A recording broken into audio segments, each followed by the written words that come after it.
Computerized Start is brought to you by my awesome patrons on Patreon,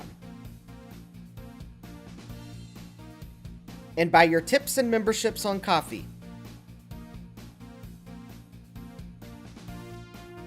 These and other channel supporters make my live streams possible. You too can become a channel supporter with tiers starting at just $1. And as always, thank you for all your support, including sharing, chatting, liking, and subscribing. Now roll that famous logo animation!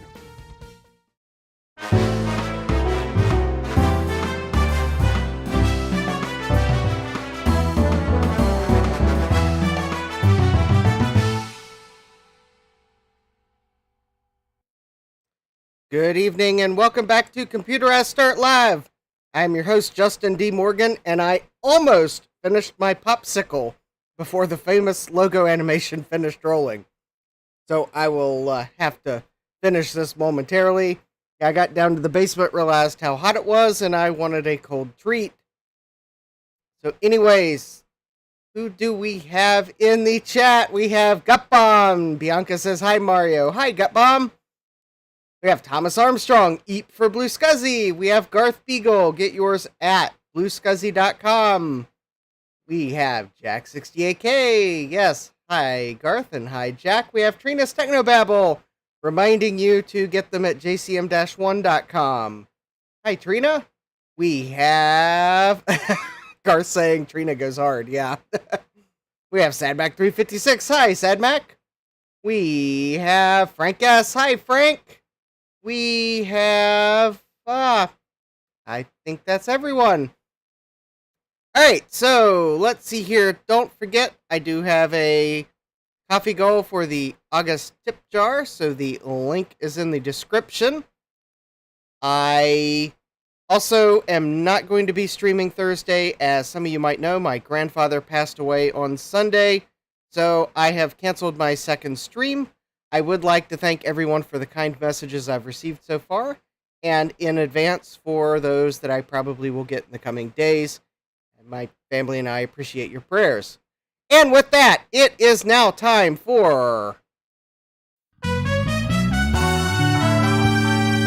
Ladies and gentlemen, it's time for our favorite segment, Wheel of Regrets. Here's your host, Justin D. Morgan! Hey, who comes up with these titles anyway? You should have known I was going to have some way to finish that popsicle off. And what do we have for the Wheel of Regrets consideration today? We have a suspiciously long brown box. So yes, thank you Trina, thank you Sadmac, thank you Frank. And what is in the suspiciously long brown box? Frank S. immediately guesses Trident cards. Gutbomb says, there's a Commodore in this box. I kind of wish it was a Commodore. That'd be pretty fun. But no, it's not a Commodore. If I show you the side of the box, though, well, which I'm inevitably going to show because I need to cut tape, well, it's kind of going to spoil what's in the box. And then if I go too much further, then I will accidentally show my mailing address, which will require me to edit the live stream. Alright, so let's open this up, and we have a Sun keyboard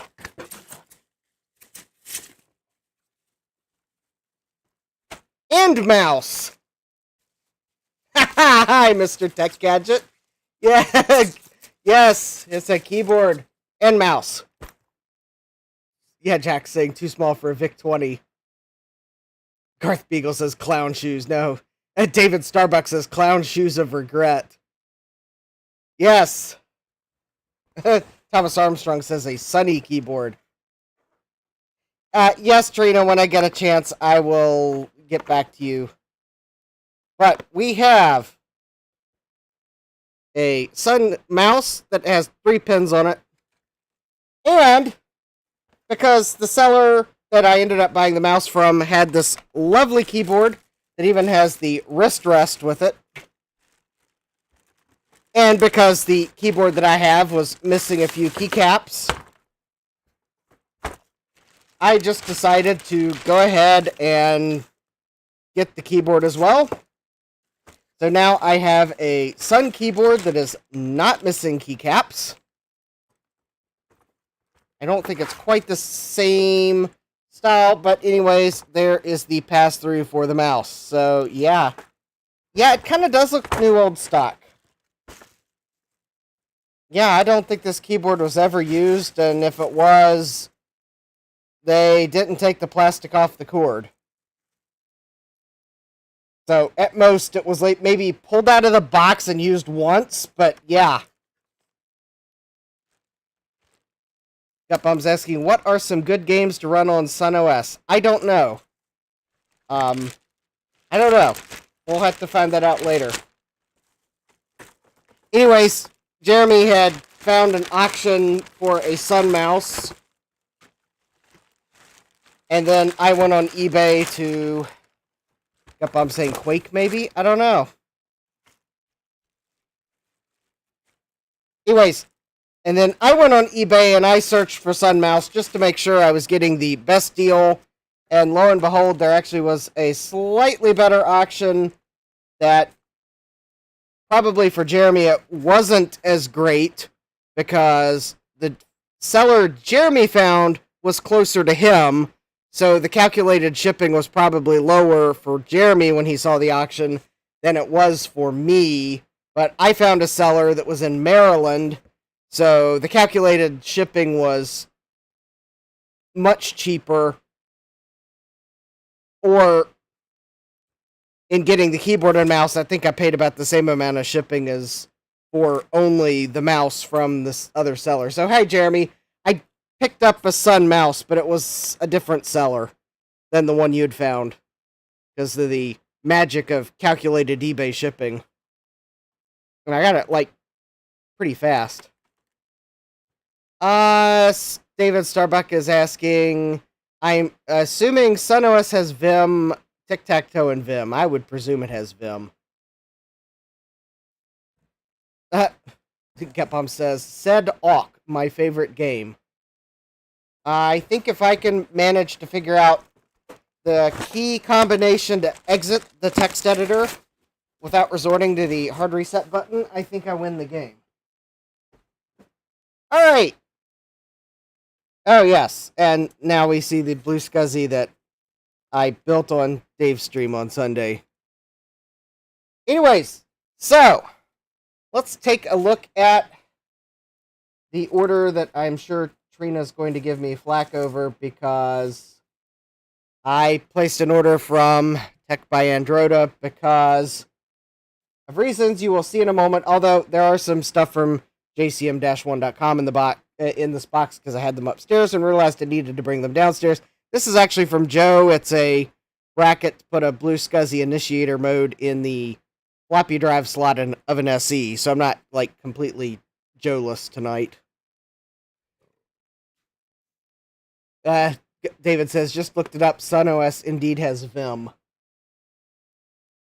I also did pick up an Initiator Mode BlueSCSI while I was at it, because as you will quickly notice when I build the BlueSCSI boards that I bought using the do-it-yourself method, these I bought so long enough ago that they don't do Initiator Mode, so we will need this tonight. We will build this tonight. But the main reason I ordered from Tech by Androda was for the other two items in the box. Because,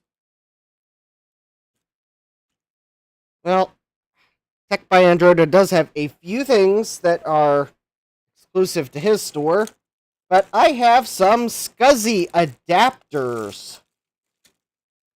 Or as Joe would say, some adapter doodles. Which I will need these tonight as well, but I have a multi-SCSI adapter with Blinkenlights. Trina says that's it. I am unsubscribing. And I got a Stepbomb says the 50-pin connector has a death grip. Oh, great. Well, that might be fun, because that's actually what I needed. And this is actually probably the main one I really needed, but I had to order an HD 68 to desktop SCSI adapter. Oh, welcome, KMac Vintage, and hi, Will. Gutbomb says, I got it for quick swapping of BlueSCSIs for testing when I build them for Joe. Well, I got this adapter so that I might possibly have some way of testing this SCSI card that's got one of those 50-pin connectors on it. I thought I was going to need the adapter. I got this adapter so that I can plug a SCSI device into the back of the SGI Octane, because the SGI Octane is definitely wide SCSI, and this adapter will terminate the high byte on the bus. I think the BlueSCSI will terminate the low byte. But in order to plug a SCSI device into an Octane, you have to make sure all 16 bits are terminated.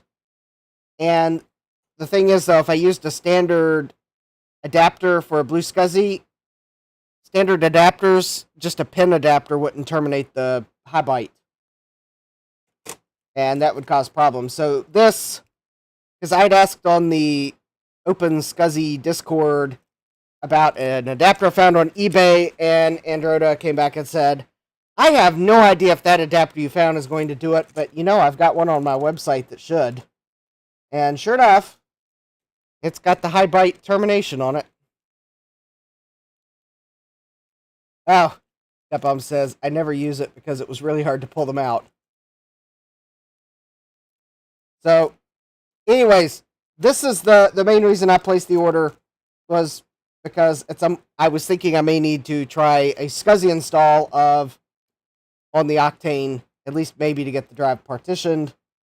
And in order to do that with a BlueSCSI, I would need an adapter to be able to plug the BlueSCSI in. I figured getting an adapter to plug it on the internal bus would be next to impossible, because then that gets into even more, because I think the internal bus is a differential wide SCSI. The external one, as far as I know, is just wide SCSI. So I'm hoping this adapter will work. I could find that it won't. Anyways, yeah, and then I got this so I could hopefully use SCSI with SCSI no matter what I have. And then I ordered the Initiator Mode, because I have a couple hard drives that I'd like to try to see if I can rescue data off of.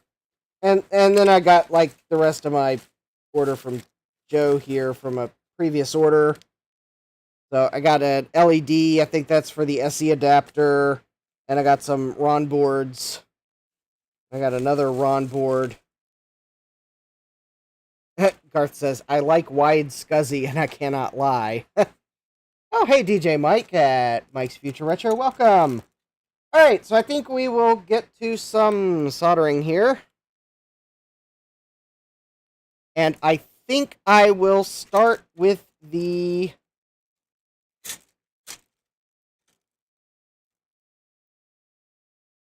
Let's see. I don't think I'm going to do this one first, because that's a lot of pins, and I don't know if we're going to get there tonight.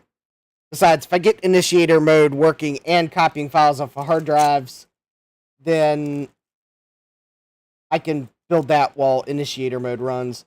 And I'll probably save this one for last, because I doubt I'm going to want to... Oh. I may have to order a different 68-pin connector as well. I just realized that may be the wrong connector to plug into the... Thank you, Will. Will says, have to reach the goal for the month. Others want to finish it off. Yes, please. That would be nice. Thank you, Will, for that tip. And we have the big bad biologist in the chat. Hi, John. And John, I did see your question, and I'm going to have to probably watch your live stream partially again to remember which board was which. I will attempt to do that before the morning, assuming I don't there's like 75 different SCSI connectors. And I think this may actually be the wrong one to plug into the back of the SGI now that I look at it. But the important thing is I got the board. If that's the wrong connector, at least I have the board. Because actually now I'm looking at this SCSI card here, which I think has the same connector as the SGI, and yeah, for sure. Yeah, those are not going to go together. So I'm either going to need another adapter or I'm going to need a cable. Joe says, Justin, make go BlueSCSI. Well, let's go ahead and start with this BlueSCSI here. And hi, Joe, welcome. And we have Eric's Edge. Hi, Eric, welcome.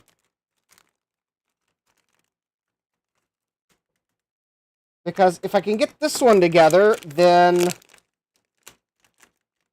hopefully I might be able to get some hard drives copying for imaging, or at least determine that they are like non-functional completely and give up on the idea. So let's see what we have in the kit for a BlueSCSI Initiator Mode.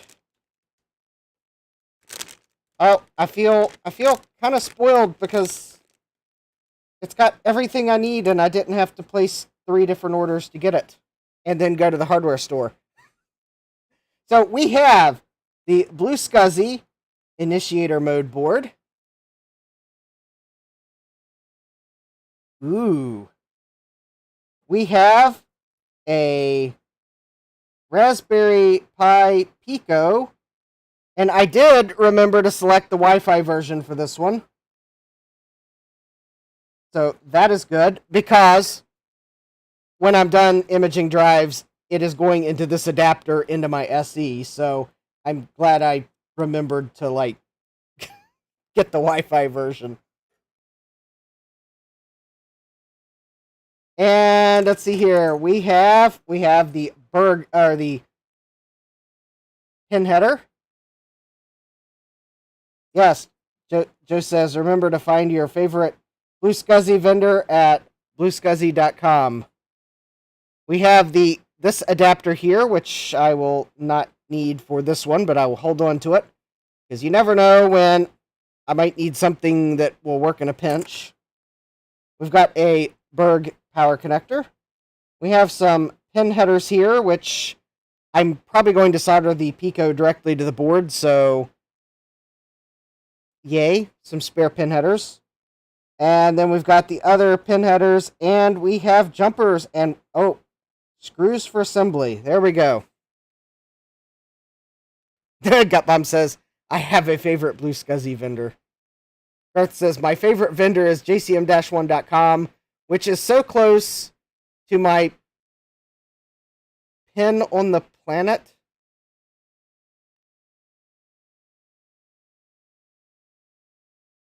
Huh. Yes. Use the headers to tack. Yes, that is a good tip. So, I believe what they are suggesting to do is something like the following. If I can find the object of it disappeared. Oh, there it is. Also, you know, I could use my new silicon mat, but I believe I somehow managed to order one that was smaller than I thought it was, so we'll use the one that I have.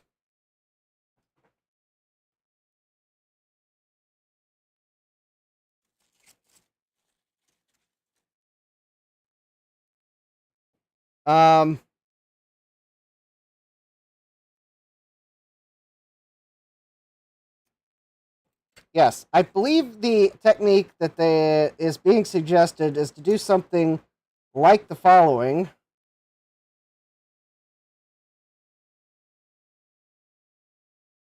So you would line up the Pico and put some pin headers on each side to hold it in place. And then you would tack it in.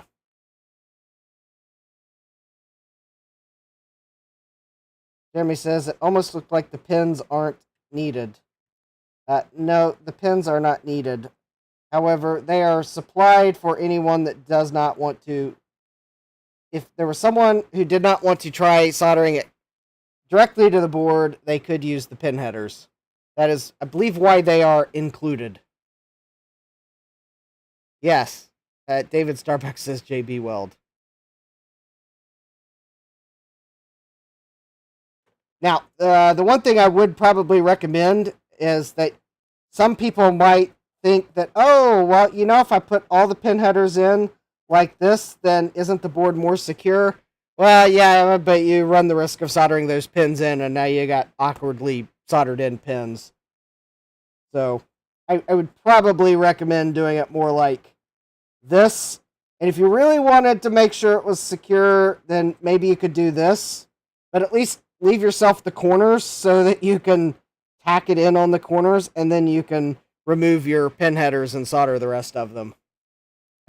Or Eric says, or leave them in so you have pokey bits. Joe says, I don't include pin headers in my kits. They aren't needed and needlessly increase costs and overheads for the customer. Well, Joe now probably realizes that this one I ordered from a different vendor, but then again, well, Joe at least does not yet have these adapters at his store, but these are, I believe, a special item from Tech by Androda, so I don't know if the other BlueSCSI sellers would ever carry these. But this saved me a potential eBay regret for an adapter that may or may not do what I actually needed it to do, but this adapter should. Other than I'll have to order the right 68-pin connector or a 68-pin cable, but that's beside the point. Yeah, Joe says Androda is awesome. In fact, actually, I believe Androda did do this this design of the board to reduce the cost somewhat, so we have Androda to thank for this. In fact, it actually says right here in the corner, BlueSCSI copyright Eric Helgeson, PCB copyright Tech by Androda. So yes, Androda is the electronics designer for the project. So we have Androda to thank for. You might not think that that is a significant cost reduction, but actually, when you have a board starting at a certain size, every little bit you can whittle off of it brings the cost down. And the fact that you don't have to use pin headers brings the cost down, because those pin headers ain't cheap. Unless you get the really cheap ones, then they're basura, as Jeremy would say. Which, that's Spanish for garbage. For those of you that don't know Spanish. I've tried using the really cheap pin headers. I would have rather used chewing gum. Disclaimer, chewing gum is not really a good thing to substitute for pin headers.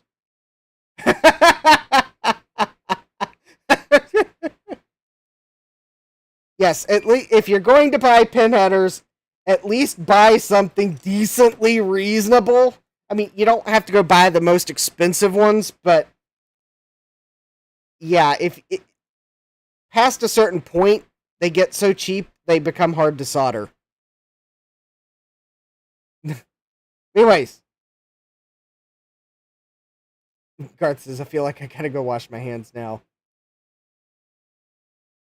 Yeah, Eric says, and don't be like me and be shy with the solder. I had to do the first one 3 times over before it conducted properly. Yes. Trina says, yet another reason to order from Joe's Computer Museum. He thinks of the customer first.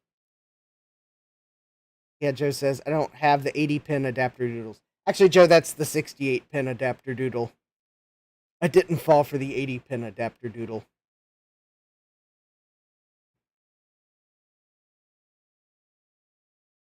Joe says after assembling 1,000 of them, I don't need alignment pins anymore. David Starbucks says leave them in so you can step on it later. Joe says 68, 80 details. All right. So one thing I am going to maybe do after checking to see if I have flux in reserve. Oh, yes, I do. Okay. I was about to look at my flux allotment and think, am I going to run out before before I get a chance to order more? But the answer is no. I have plenty of flux. So anyways, to help with the solder flowing onto the Pico, I am going to actually use flux.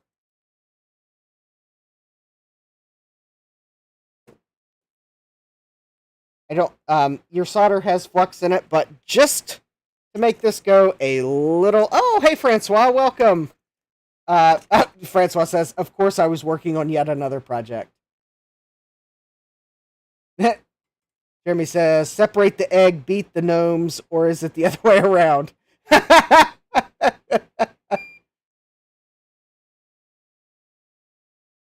Francois says, anyone saw my Rubber Feet remix? Not yet. All right, so let's go ahead. I don't know that I'm soldering this in necessarily the right way, but I usually go shortest to tallest component. Unless I'm feeling extra spicy, then I do tallest to shortest component and grumble the whole way through. But, I mean, if you want to do tallest to shortest component, you do you. But I would probably recommend doing shortest to tallest component because, well, you're more likely to be successful then.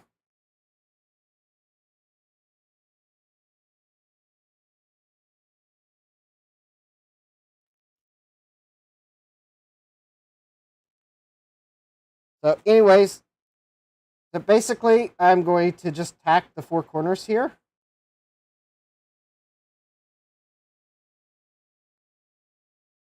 And then I will both remove the pin headers and also remove my breadboard from the bottom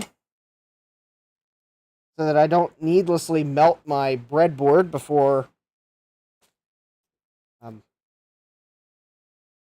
I really have wrecked it. Anyways, now for reference, I have the four corners tacked.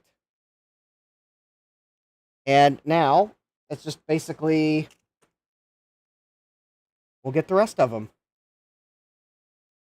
Francois was saying, oh, I was assembling on top of a breadboard because I had the pin headers in for aligning the Pico. So I had them on a breadboard so that the pin headers were sticking into the breadboard to keep everything nice and aligned. Of course, Francois says to collect breadcrumbs, yes. I was just offering a way that if you really wanted to make sure it was nicely aligned, that you could. There are other ways of doing it too, but that is one thing you can do. Although I guess, don't do it on a breadboard that you care about because the heat will conduct down through it and you'll eventually melt it and it won't be good as a breadboard. So don't do that on a breadboard that you care about. But say if you got a breadboard that's already got some pins that are deformed, then by all means, that's something you can do to just make sure things are really aligned. If it's something you really care about.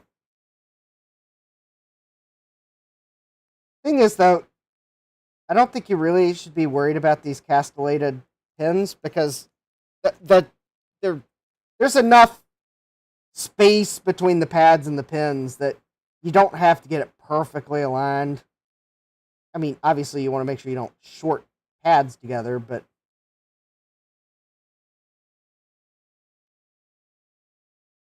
and basically what this is doing is maybe I'll grab a Pico here in a moment, and I'll show you kind of a side view of the Pico, and then that'll probably let you see how this is actually working.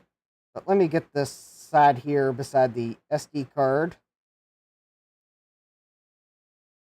There is a little bit of plastic in an SD card slot, so I kind of don't want to accidentally melt that plastic by ramming the soldering iron into it. So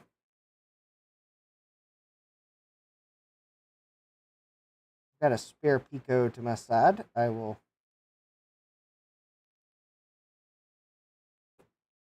if anyone is curious of the mechanics. So basically, if you look at the Pico, so if you've got a Pico, it's got the holes for pin headers. So if you don't feel comfortable using the castellated pins, you can certainly use pin headers. Maybe you only have a Pico you need to share between projects, and you need to use pin headers and sockets. Fine, that's totally acceptable. But if you want to use the castellated pins, then if you'll notice, I know my camera's not focusing that well, but that's because there's a gold surface and the light's reflecting, and it wants to reflect on something other than those shiny pins. Anyways, the pad actually, so the pad's on both sides, but there's, I think, basically a half a via between them. So basically, you're soldering the pad into the side of it and everything. So it's a really good connection. So you don't have to use the pin headers, but you can if you're not comfortable soldering castellated pins. I mean, certainly wouldn't blame you if you wanted to maybe start with pins. Maybe you're more comfortable with that. But I would recommend trying them sometime, because the one benefit of using the castellated pins is it lets you use the Pico in applications where you need to keep a low profile, because it'll solder directly to the PCB.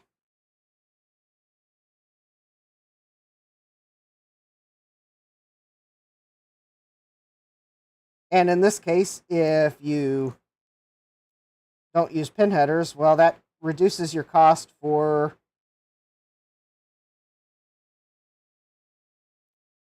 how much it costs to get BlueSCSIs out. It helps the BlueSCSI sellers keep the price down. Now, I think I did hear that they did try to actually get the factory to even pre-solder on the Picos, but that was apparently disastrous. Apparently, they did not do a good job of soldering Picos on. But anyways, no big deal. If you use the castellated pins, the Pico goes on pretty quick. And even if you wanted to use pin headers, it still goes fairly quickly. That's just the thing is, with pin headers, you'll have at least twice the number of solder joints you have to make. So there we go. The Pico is now on, and should be a nice solid connection. I think that one corner that one corner pin, I think I'm going to reflow, because I tacked it, but I didn't quite. I mean, it's probably a fine solder joint, but I'm gonna reflow it just to make it look uniform, like the rest of them. There we go. Yeah, Joe says, yeah, when JLC tried to set the Picos for us, they cooked the board too hot and destroyed an unacceptable number of units. What number is this BlueSCSI? Yeah, this is a V2 2023.10a. I believe its nickname would be Initiator Mode. So, like, if you go to Joe's website and it mentions Initiator Mode, then that's which one this one is. Gutbum says, lucky for me that JLC can't do it. Anyways, alright, so now that we've got those pin headers on, I guess let's go ahead and get the rest of these. I think the next one I'm going to try to tackle are the few jumpers, and I believe the jumpers that are absolutely necessary if you were like trying to do this at an absolute minimum number of header pins for a desktop unit. I believe the ones that are absolutely necessary are power on, unless you're using the Berg power connector. I think that one might be only if you need if you're going to power it through the SCSI. And the target initiator, although I guess if you didn't want to use initiator mode, you could jumper the target, and then you need the termination jumper. Yeah, power on, term on off, and target initiator. Those are the three strictly required. If you were putting this in something where, like, if you were going to put this in an SE, this was going to be dedicated to that SE, you were never going to use initiator mode, then yeah, like, you could get away with putting those three in. However, if this was like going to be your bench one where you may very well want to use initiator or target mode, oh, well, if you're putting it in an SE with an LED, you might want to put the LED header on, but it's not strictly necessary. It'll work totally fine without an external LED. But if you're going to put one together for your bench, where you might want to use initiator mode, then you're also going to need to put one on the initiator mode. And I don't know what this jumper is for there, but anyways, this one is going to eventually go in my SE, but first I need to use initiator mode, so I am going to install all of the header pins. Just because... oh, and back... Okay. Oh, Gutbum says you never need to use the unmarked one. Oh, okay. Well, then I won't put pins in the unmarked one. But now I want to know what the unmarked one's for, because I'm a test engineer. Hey, Rudy, welcome!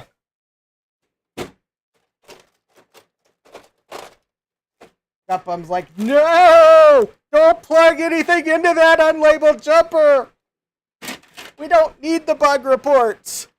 Gutbum says I think it's for debug. Yeah, it probably is.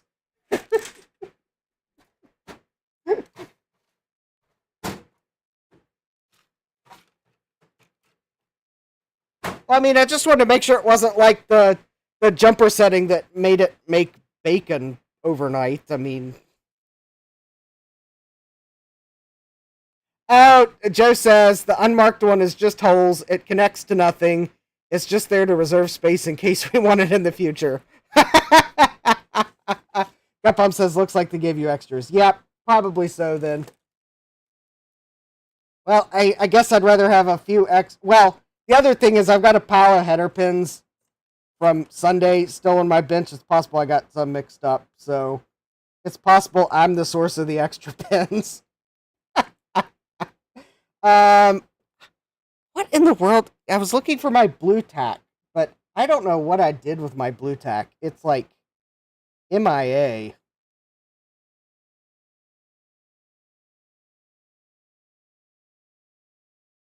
Alright, well, I'm going to...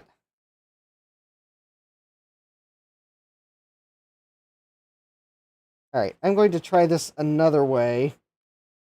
I doubt this is going to work. But I'm going to put the bread bin... Oh, actually, maybe that did work. No, that didn't quite work. I was like, maybe I could use the breadboard to hold these header pins in place while I flip it over and then solder them, but nope. Rudy says, hopefully you don't think it's gum. Well, maybe that explains why the last time I chewed gum, it was this really bland stuff.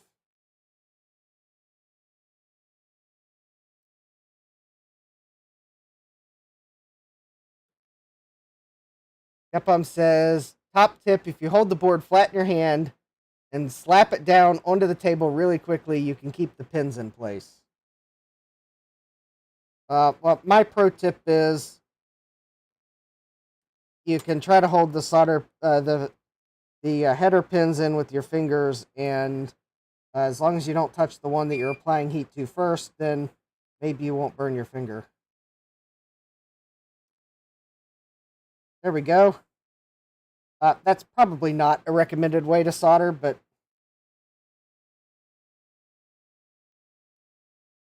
I'm going to maybe suggest the BlueSCSI team that might be nice to stagger these pins slightly so that the headers just kind of stay in place.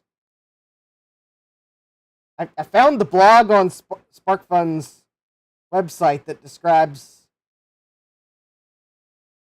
what they did on a board.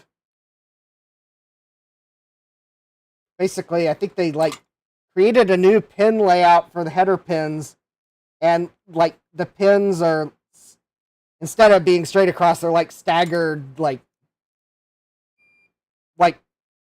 5,000th of an inch or something like that. Every other one's staggered ever so slightly. And basically it's enough so that the headers will stay in place until you can solder them, but it's not so much that they won't actually go in the board. Frank says, if you don't have blue tack, painter's tape works too. Yeah, that'd require me to figure out what I did with my painter's tape. It's also MIA. Well, there's also another thing that I've done.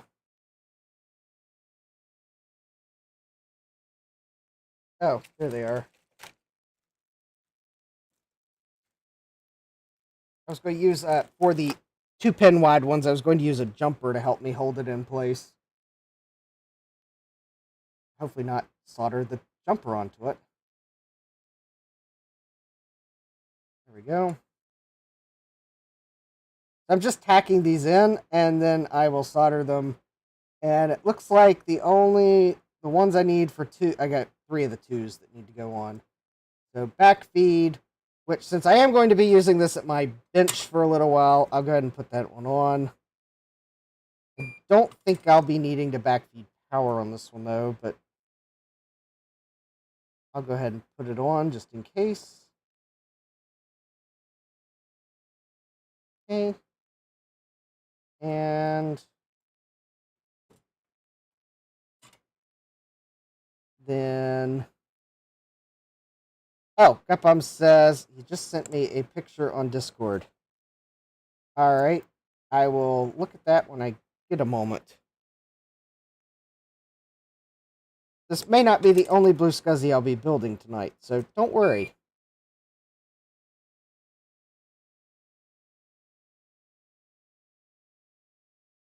I think Gapom maybe realized I was having trouble conceptualizing what he told me to try. Hi, Art. Welcome. Either that or Gapom just sent me a picture of my painter's tape, and with text in the magazine, the cutout magazine letters that says, if you want to see your painter's tape again, send $100 in unmarked bills to some random address in Boston.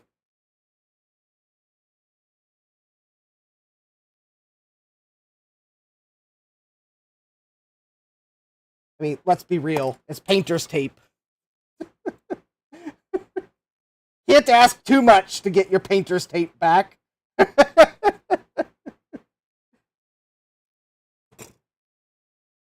Why, Gapom, does this look like the same address that you get your groceries from? Don't think I haven't noticed the bags that you use for packing material.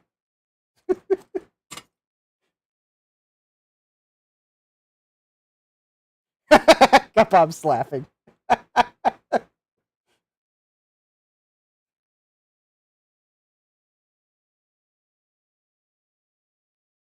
All right, let me take a look. Oh, I got lots of, oh,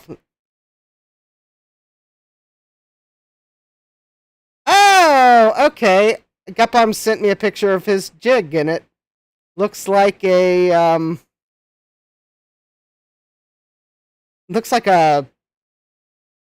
BlueSCSI PCB.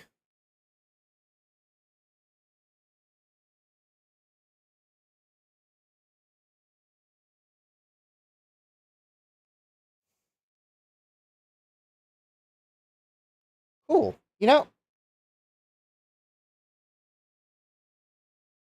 Actually, that would. Oh, it has a big cutout in it, so it doesn't include the SD card slot. Yes, if I had some blank PCBs, then I could totally do that. But these don't match the Initiator Mode layout anyway, so I couldn't use those even for aligning pins. So that's just how long ago it was when I ordered those boards, not I ordered the wrong thing. Although I wouldn't put it past myself to order the wrong things, so that is always a factor when I'm ordering boards.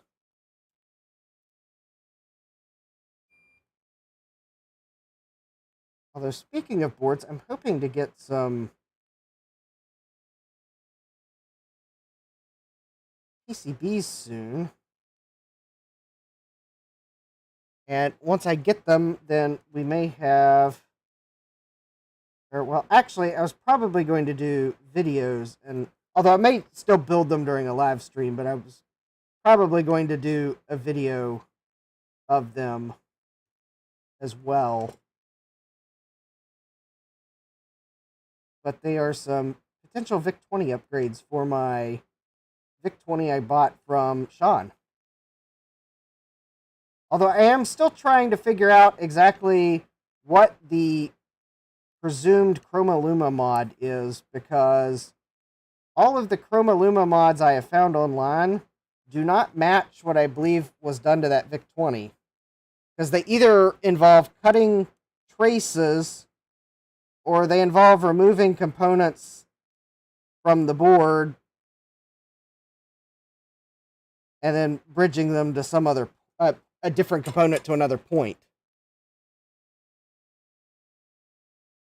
So and that doesn't match what I think was done to that board, so I'm just kind of confused as to what mod was actually done to it. Alright, good night, Trina. We'll see you next time. Oh, Gutpump says it's possible the board in that computer doesn't match the case. Well, I kind of thought that, Gutbomb, and maybe it's still not the same board. But one of the wires from that Chroma Luma mod is still soldered. But that is not to say that someone didn't swap boards, maybe try to resolder it back, and then realize that it couldn't be done, and maybe that's why only one of the wires is soldered. That would certainly be a plausible theory, that the board in it doesn't actually have the original mod. Gutbum says, I do wonder why you would transplant a board into that case. Well, if the VIC chip failed, I could see someone just swapping a board. Especially if they didn't realize that there was a Chroma Luma mod.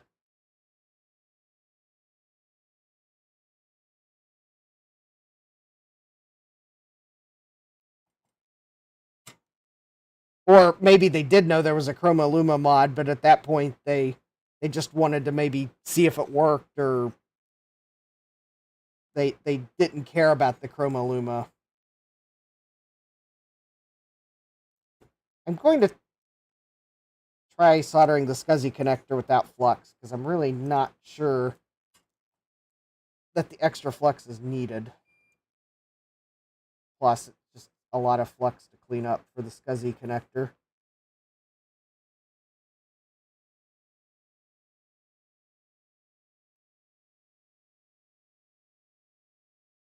Because usually these pin headers are made reasonably decently, as opposed to some these are usually decently made. Sometimes those pin headers, though, just don't want to stick if you don't use flux. Yeah, if you have flux core solder, you don't need liquid paste or flux. Capcom says drag solder it takes 10 seconds to do the whole thing.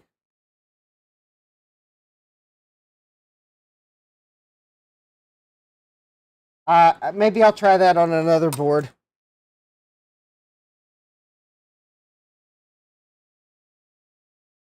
One that I have like spares of if I mess it up.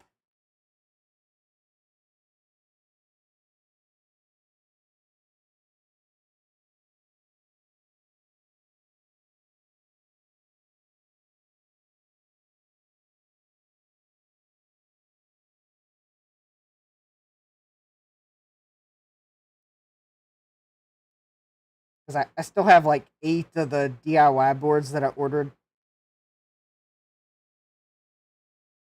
last year, probably.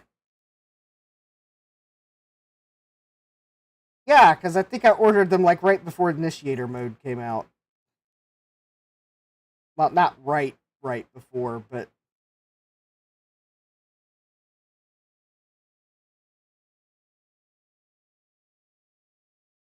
the timing was not exactly in my favor.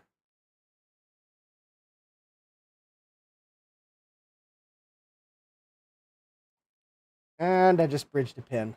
Of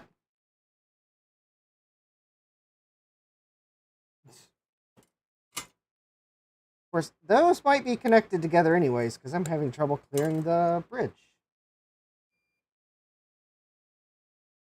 Oh, there we go. I think I cleared it. Yes, if you bridge pins and the solder won't unbridge, then a little flux can help.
Oh, there's another bridged pin.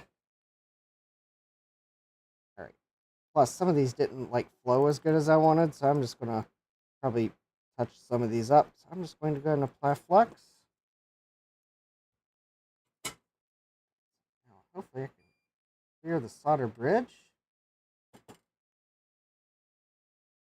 There we go.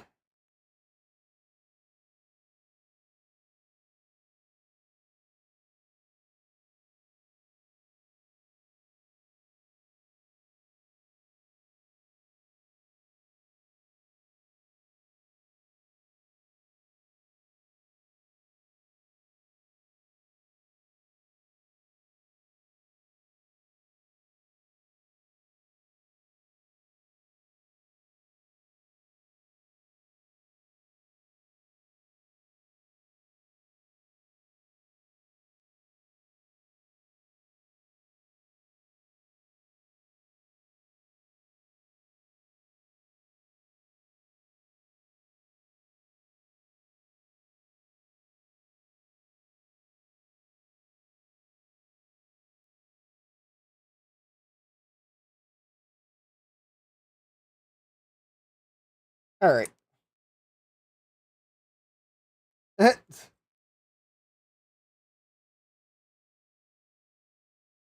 Yeah. Yeah, some channels have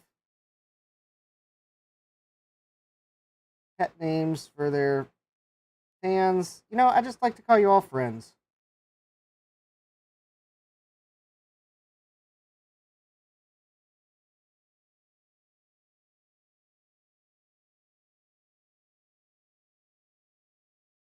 Because Rover and Spot and Fido just don't sound right when referring to your viewers.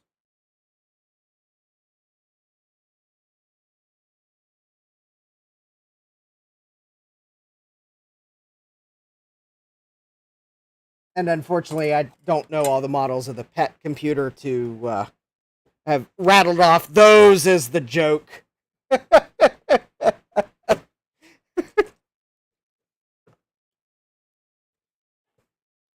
All right, good night, Rudy. Glad you could join us for a little while. But I understand work calls. Luckily, I have more isopropyl alcohol. My subscribe and save order came in. So, all right, let me go ahead and get the flux off the board so that I don't make a mess. Spoiler alert, I probably will make a mess anyways. You all know that I seemingly can't go like more than a live stream or fraction thereof before I knock over the isopropyl alcohol.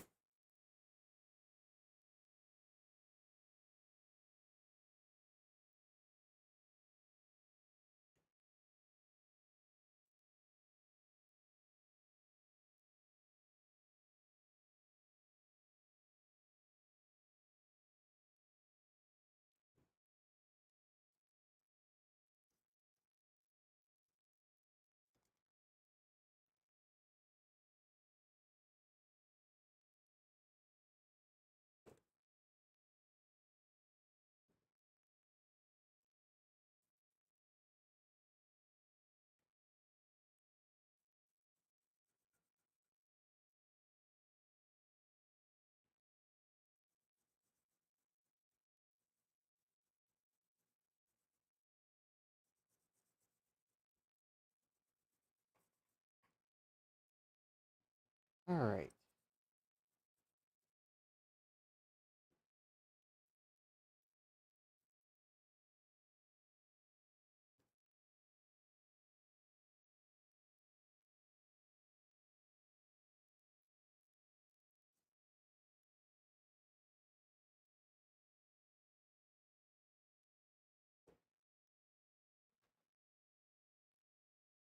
Yes, don't forget to smash that like button and subscribe, because I've got lots of fun things, including should get to computer next week.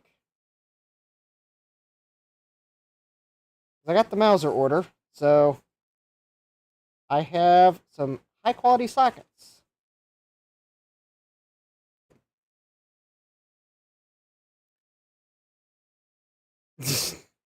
Cut Bomb says, Justin, your pet name for fans clearly needs to be DVDs. Yeah, that's a good one. All right. So now that I have a board that still feels like I didn't get all the flux off of it.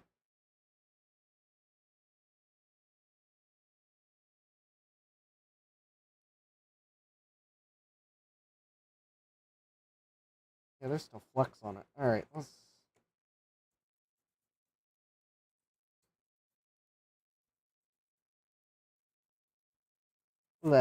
try again.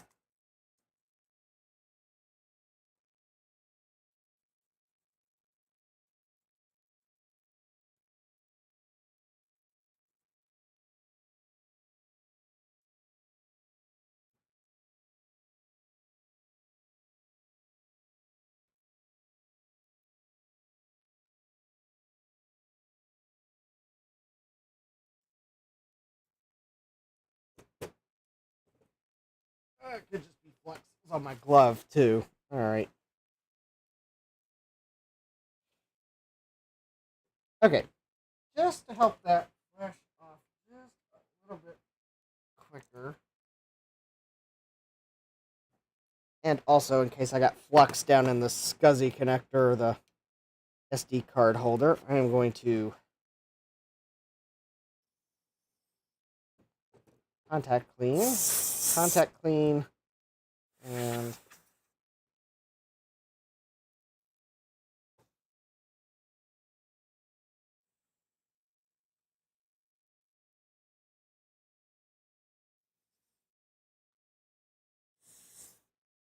okay.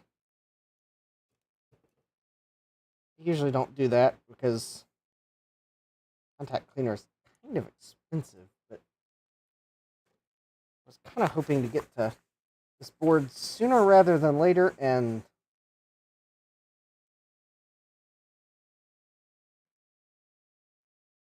I don't have any spray cans of flux remover. All right.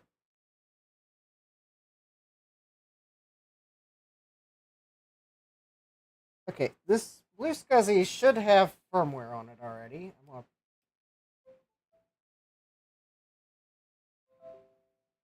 Yes, it does. Just double checking. All right. So, in order to use this, I do need the termination on jumper. And I need because I'm going to try this in initiator mode first, I do need the initiator jumper. And I do believe I need the power on jumper. And I need the, I seem to be short a jumper, huh? Oh, good thing I got that jumper, and I will use a red one there so that I remember to remove that one, because otherwise this won't work right when I use this try to use this in a normal computer. So there we go. I have the BlueSCSI in initiator mode. I do believe I need to find my SD card.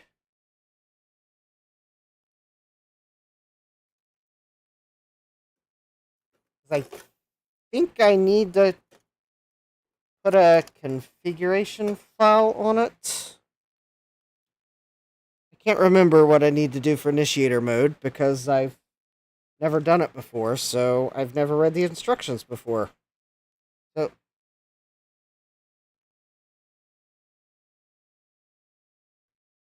Scarlett. Oh, hi, Scarlett, the 4-eyed Cuda, who says, Justin has a normal computer? Yes. Maybe name a BlueSCSI Trident 1.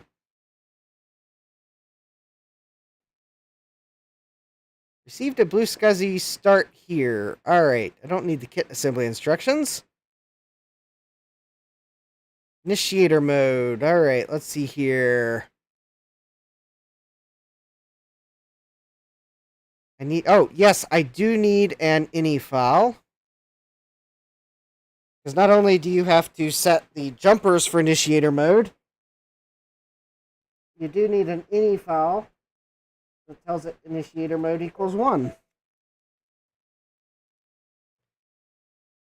So I will go ahead and delete the items that are on the card already. I'm going to create a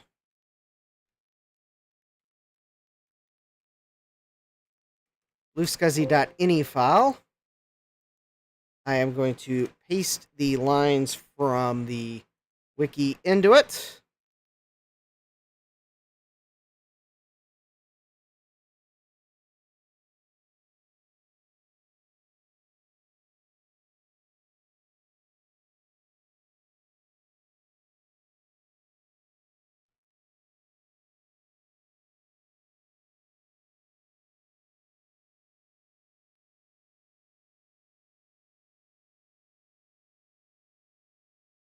All right. And actually, I probably need... So I'm going to go ahead and supply termination power as well to the device, because I don't know if it needs it or not. So I am putting a jumper on the back feed position, which that will let the BlueSCSI power the terminating resistors.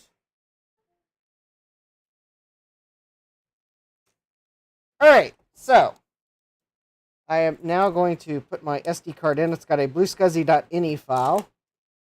Capcom is recommending that I use a standard ATX power supply. That does sound like a good idea.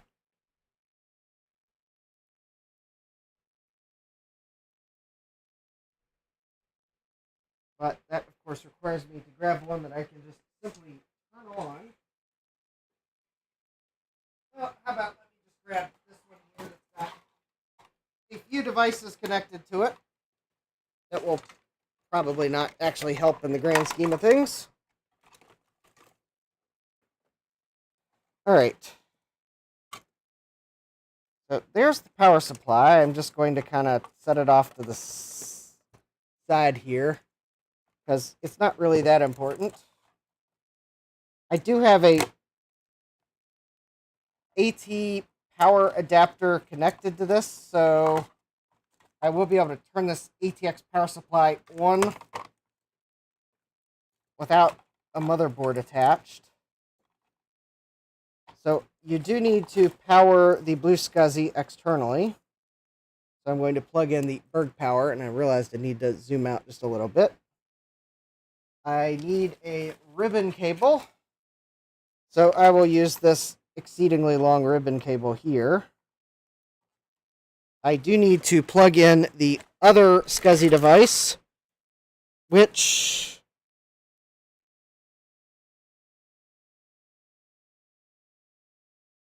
does have terminating resistors on it, I believe.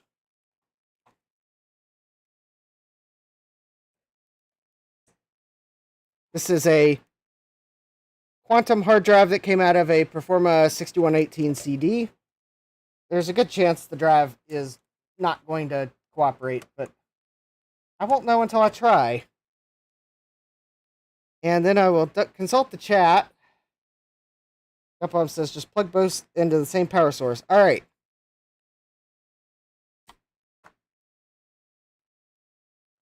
Oh! It also does help to plug AC power into your power supply. And I'm almost tempted to plug something else into this, so at least there's a little bit more load. But, all right, 3, 2, 1.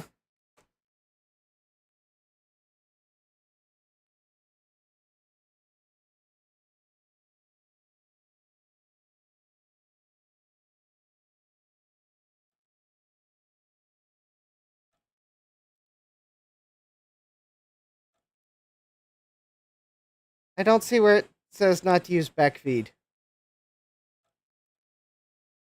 It says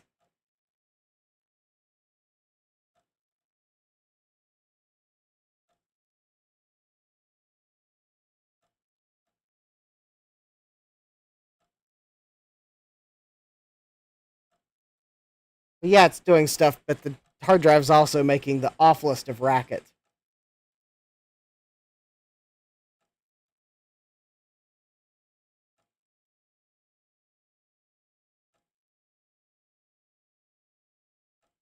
Oh, Joe says I probably won't need backfeed.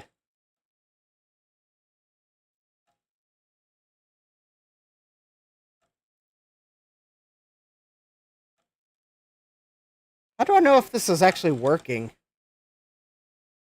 No, this is not a BlueSCSI for a Sun, Thomas. It's a BlueSCSI that'll eventually go in my SE. But this is a hard drive for a Mac.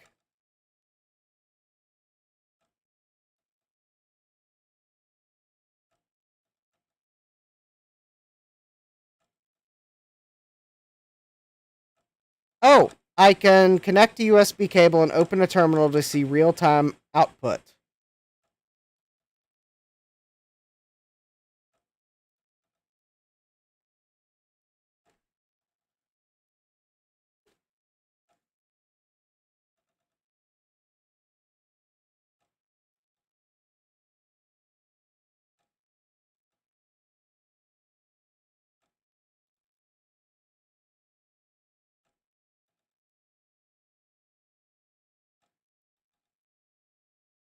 Well, the green light on the Pico went out.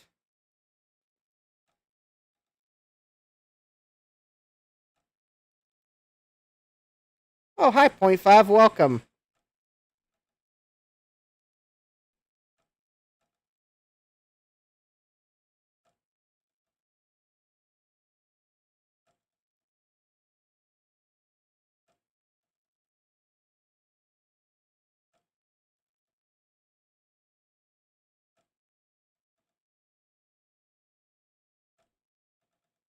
Well, I was hoping to get a better indication that it was actually doing something rather than the hard drive just incessantly making funky noises like it's...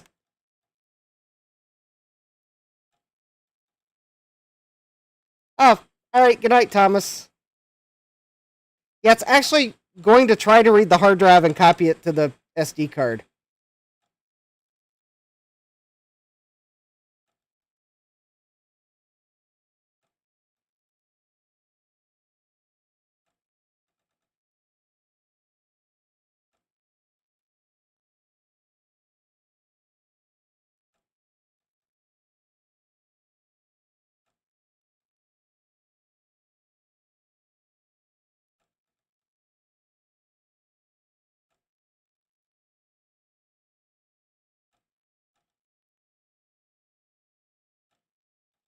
Joe's saying the light on the BlueSCSI should be blinking. If it's not, something's wrong.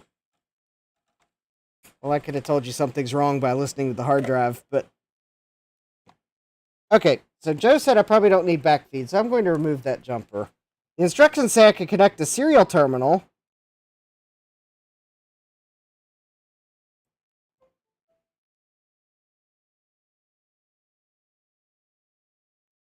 So I will plug that in so I can set a serial terminal up. But I'm going to plug the card in because it should have created a log. Maybe.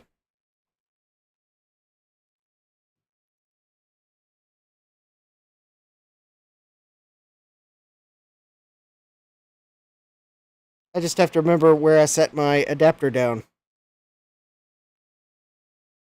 Because I never set it down in the same place twice.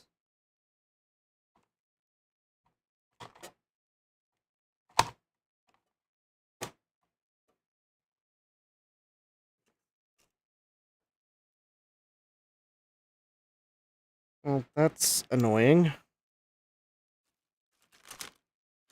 Oh, which is why I found my other adapter.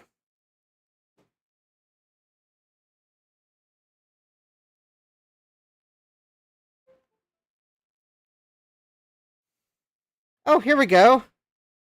Oh, actually, happy days. I actually started to copy something. It copied 192 kilobytes off the drive.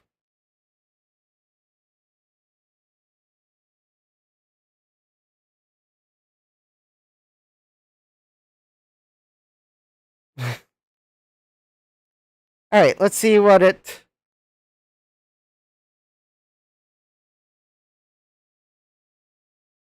Well, I can't believe it. It actually was...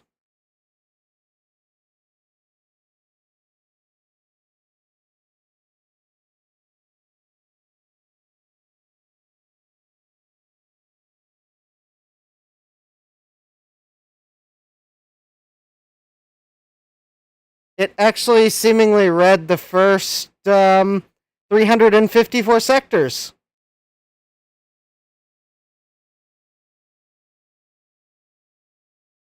Alright, I'm going to set this thing up so I can actually watch the log. So I can see if that was a side effect of me powering it down. Because the thing is, it probably would have been able to hold... The power supply probably has enough capacitance in it to have held the Pico up.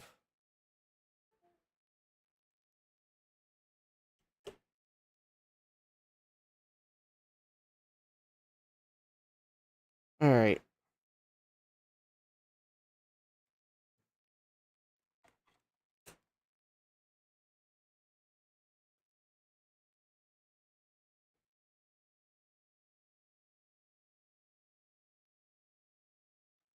Alright, so let me see if I can figure out what serial port that's on.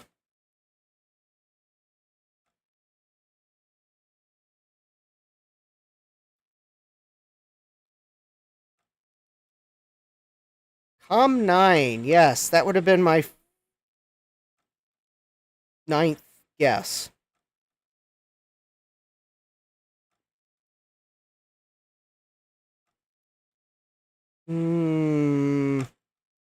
Oh, I guess I have not installed PuTTY on this computer. Alright, well, let me do that.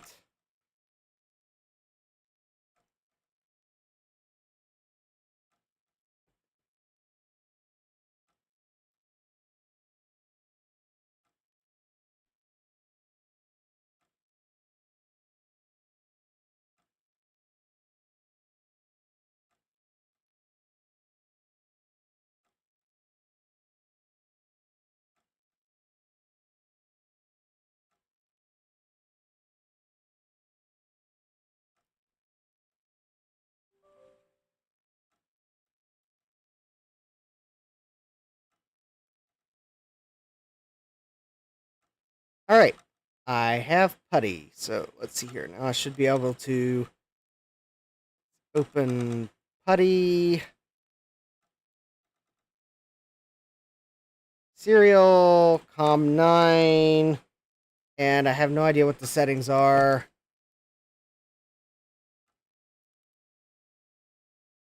I would presume that maybe it's...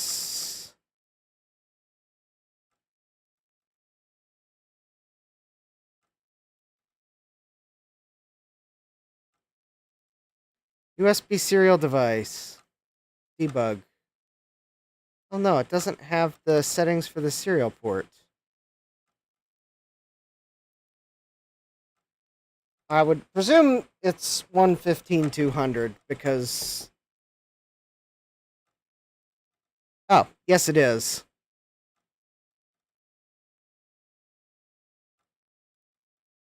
Oh yeah, and it's retrying.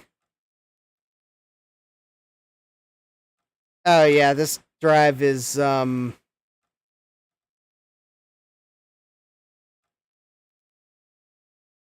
okay, that is confirmed. This drive is not readable. Starting at like sector 350 something. So quite honestly,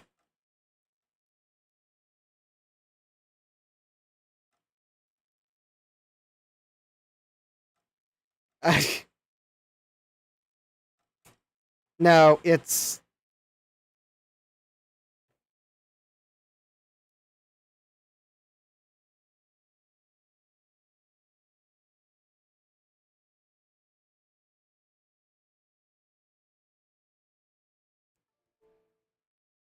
Yep, that drive is no good.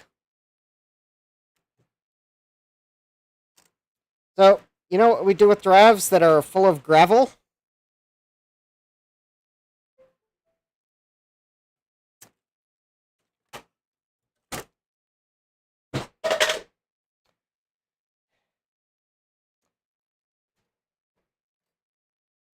Let's try a drive that I know works.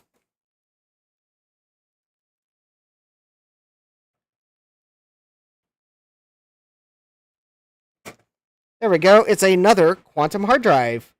But in this case, it's a 40 megabyte from the first LC I bought on eBay. The drive should work just fine. And I hope I said 40 megabyte, because it's definitely not 40 gigabytes, 40 terabytes, 40 exabytes, 40 petabytes, or for that matter, 40 kilobytes. Alright, 3, 2, 1.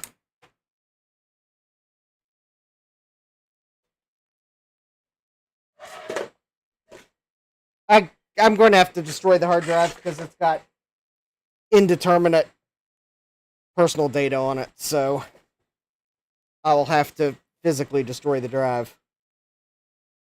Oh, and there we go. I believe it is actually... Scarlett says maybe it's just 40 bits. Oh yeah, that's copying. In fact, I'm not even going to bother plugging in the serial terminal on this one. Yeah, the hard drive that was in that Performa is like a... or was a 600 and... 50 hard drive or something like that. But apparently it's more like a 350 sector hard drive now.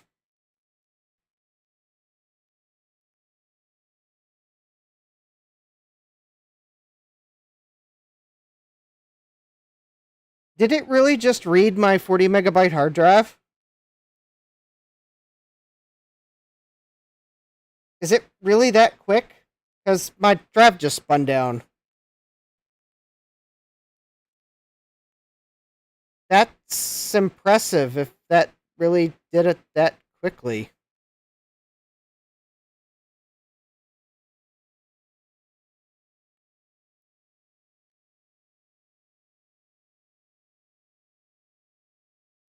Testing has achieved up to 3 megabytes per second of transfer speed.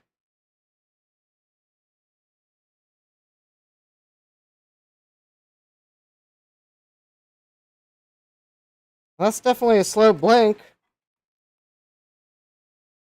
All right, well let's take a look at what's on the SD card. I sure didn't think that was like the 10. I didn't think that was 10 minutes.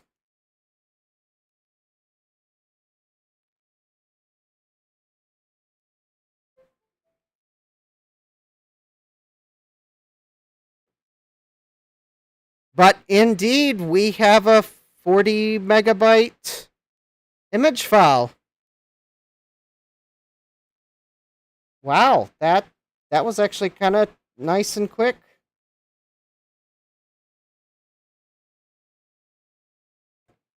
I can't believe that. That was quite speedy.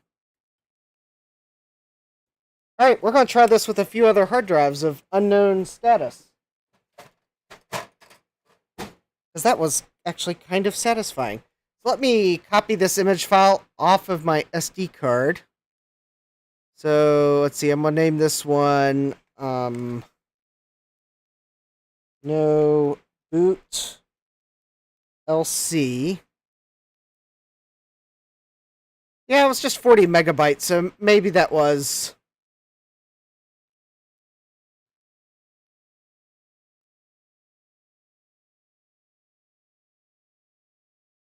I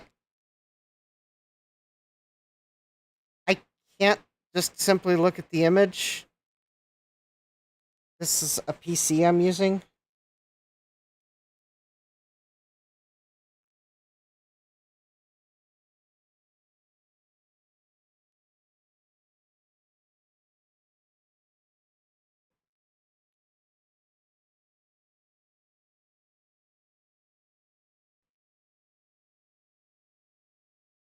That's the wrong link.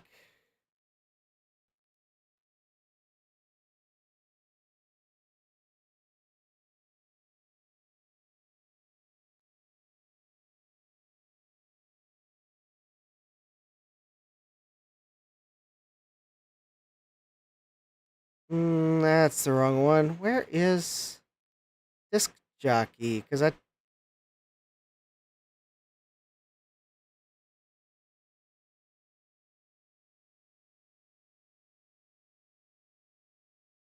just says, I think 7...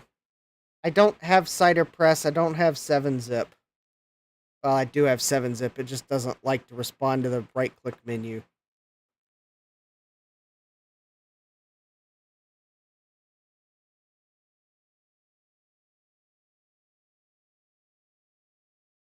Well, that's weird. Oh. Well, where did the image go?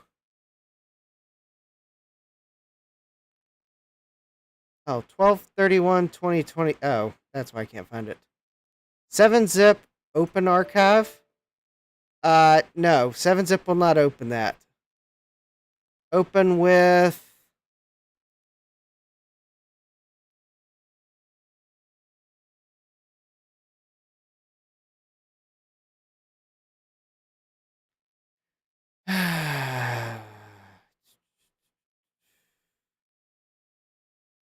Okay, I know I've got a hex editor on this computer.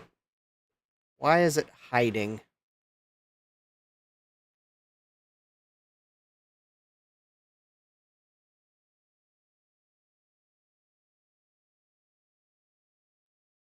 Or maybe I don't. Maybe I haven't installed it on this computer. Probably. No, I don't have Basilisk on this computer.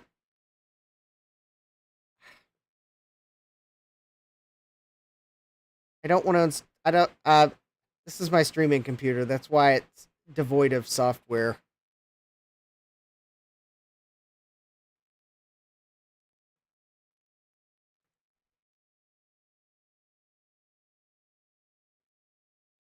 Cider Press is for Apple II.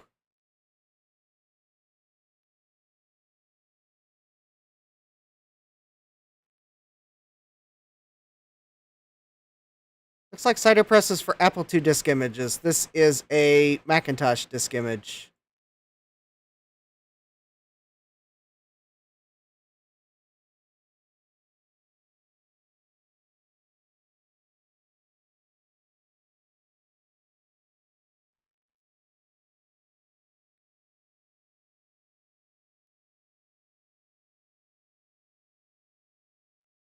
Oh, but it supports HFS. They could have mentioned that on the front page of their website. Alright, I'm downloading Cider Press.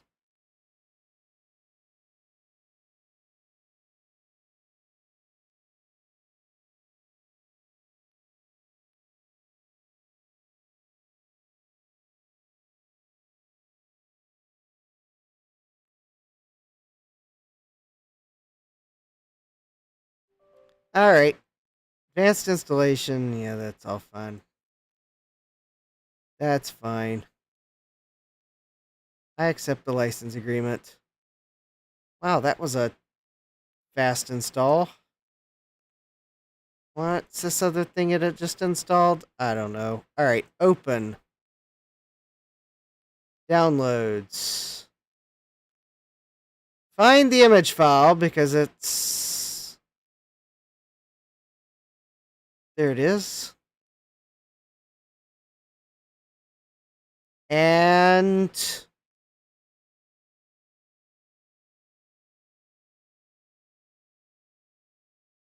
yeah, it looks like it's a... I mean, it's got a full file system on it.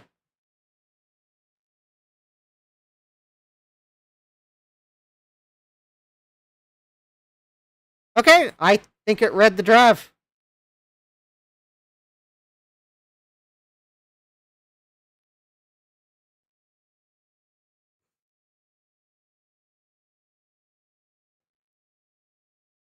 Oh, welcome back, Eric. Yeah, I got Cider Press installed. And the thing is, it's not that I don't mind installing software useful for streaming on my streaming computer. It's that I don't like to install every last software application while I'm streaming because it can be boring while people watch me commentate a software install, although maybe you all think it's quite entertaining to hear my thoughts on random pop-ups your average software installer gives me. Alright, let's see what other hard drives I have here that I was going to try. I have no idea what data's on them. Let's see here. But I have two SCSI hard drives.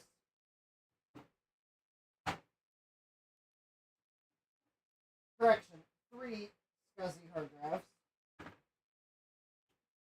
that I got from Chris because he got them from Bill Lewis, and I don't know what's on them or if they work. So just in case they're for an interesting computer, I thought I would maybe try to initiate them first.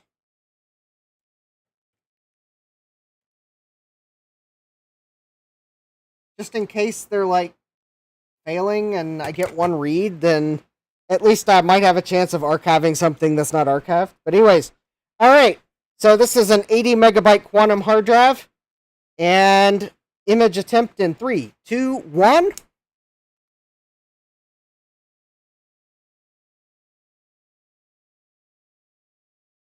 It spun up.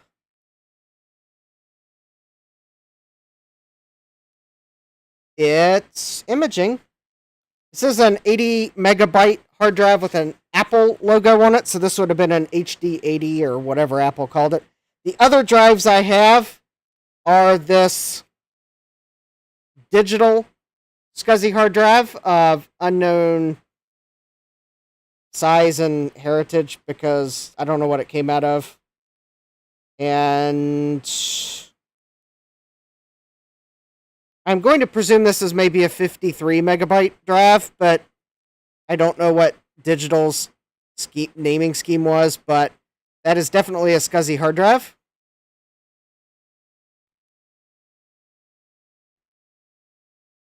That's all I know about it.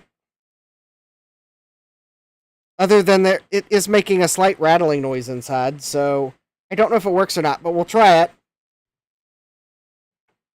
But then the other thing is I don't like it when people tell me it's bad, so I'm going to try to read this one anyways. But unfortunately, it is a Connor, so it's probably a goner.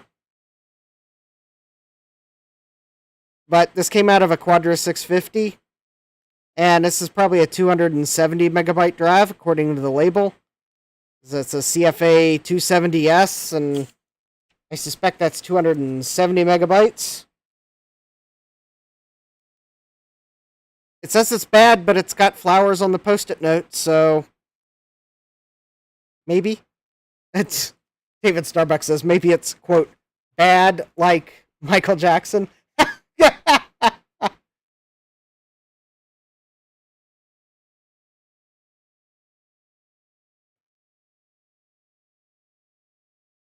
Wow, I think it read the 80 megabyte hard drive. Wait a minute. How fast did the BlueSCSI wiki say that the initiator mode worked? Did I misread the speed? I thought it said 3 megabytes of...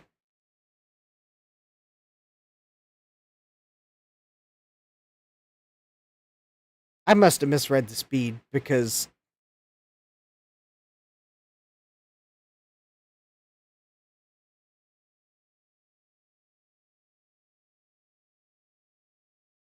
Three megabytes per second. Oh. I misread the speed the first time. Okay, well, we have data off of the 80 megabyte hard drive, whatever was on it. Well, Gutbomb, I was wondering why it wasn't taking minutes, but I misread the speed. I thought it said 3 megabytes a minute, which in the back of my mind I thought was kind of slow, but I was like, well, maybe it has something to do with the way initiator mode works. I mean...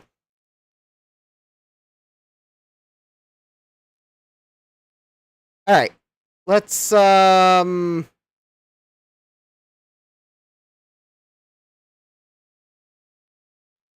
if there was anything on this drive.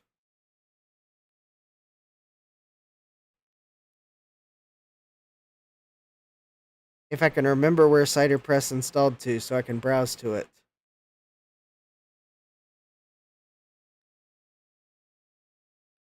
Fine. I will just open CiderPress and, like a normal person, and browse to the SD card. Fine, computer. Oh, wait a minute. There's software on this drive.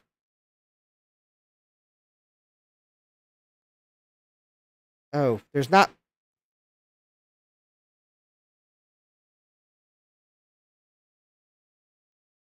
Oh, okay, so this 80 megabyte drive has,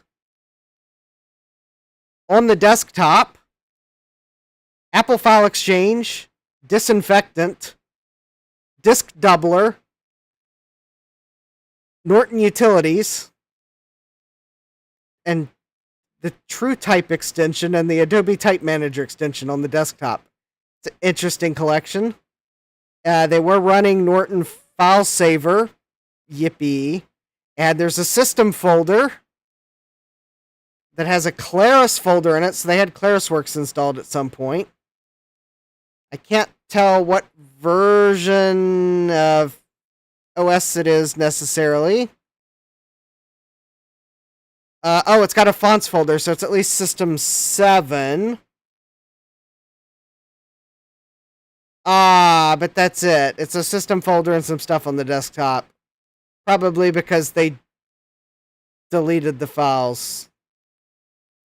Oh, they had MetroWorks installed at some point. This was someone's development system. Cool. Okay. Okay, so this drive works. In fact, I think it works well. I didn't hear any strange noises coming from it while it imaged.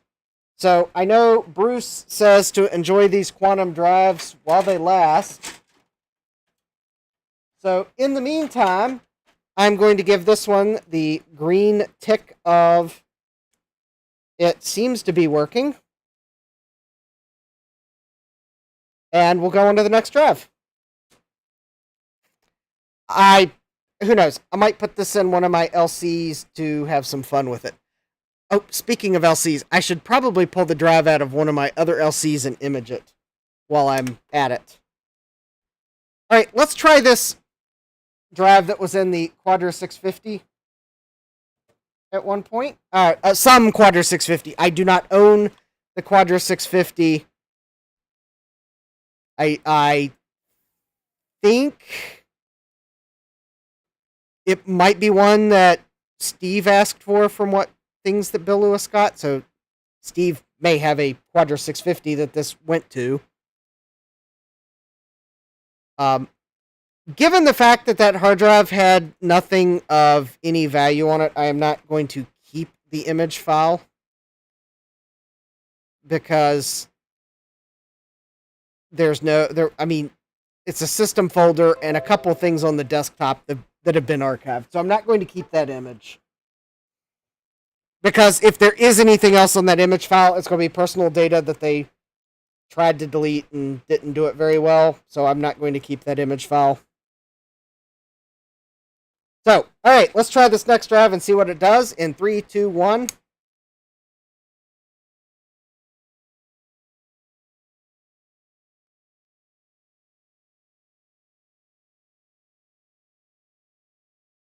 Nothing.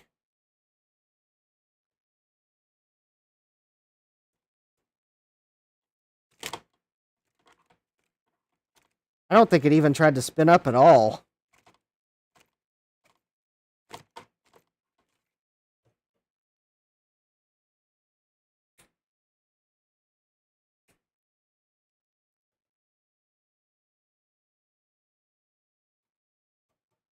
Yeah. Oh, yeah, that drive is like... It didn't even try to spin up. Okay, you know what we do to drives that don't try to spin up? And...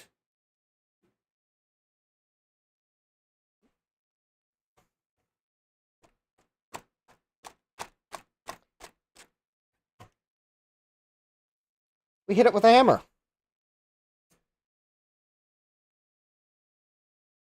Oh, I actually heard it try to do something.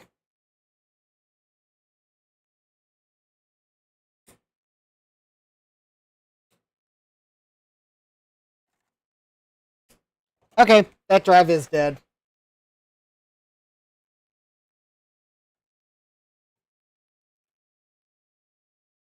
That probably explains why it might have been pulled out of the Quadra 650. Okay. So, last but not least, we will try this drive that is digital branded. So, all right, 3, 2, 1.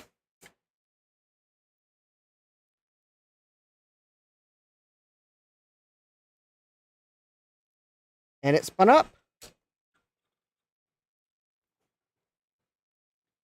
Made an interesting click after it spun up. Oh, it must... I bet that was it unlocking the heads or something. Sadmax says stiction. All right, good night, Frank. It's so bad it won't do what I tell it. Yeah. I mean, we could take the cover off of it. Well, I did set it on the floor. I didn't set it down very hard. I guess we can take the cover off while this other drive reads.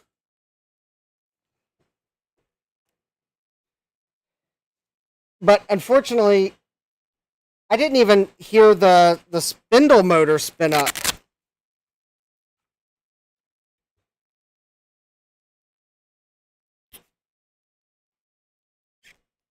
Also, this digital drive, depending on what it came out of, I may not be able to read the image. I may have to reinstall my hex editor. So I can at least read the, maybe any magic symbol that's at the beginning to figure out what kind of partition's on it. Because it doesn't have an Apple logo on it. So it's not something Apple shipped. But then again, maybe someone had it in a Mac, and I'll try opening it with cider press.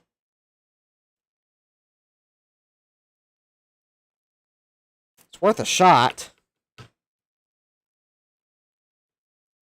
Also, interestingly enough, it's not going as quick as the other drives. Alright. I think I have the Quadra drive. I think I have all the screws out of it. But I'm going to need to give the cover a little bit of motivation.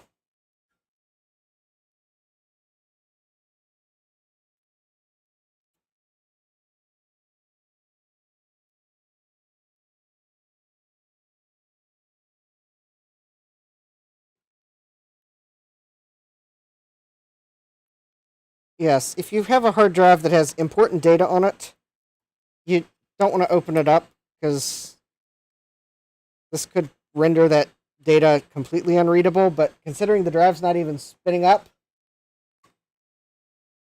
I don't have much to lose here. But anyways, here is our Connor hard drive. 250 megabyte SCSI drive. Yep, that matches pretty much with the model number. That Apple shipped in a Quadra 650. It is a single platter. And the platter does spin. So it is not stiction of the spindle motor.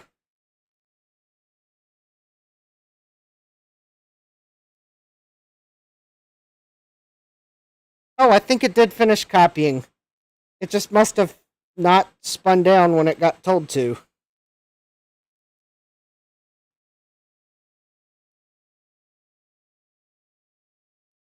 Interesting.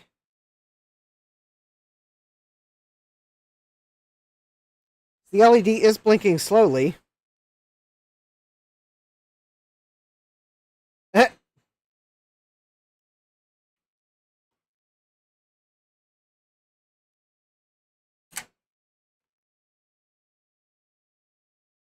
Alright, let's see what it might have read off this digital drive. Let's see if it was in a Mac. If cider press can open it. 77. Oh, let me look at the log. Let me see if the log.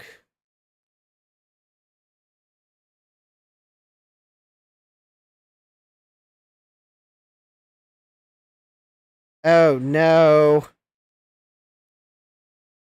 No, it did not finish.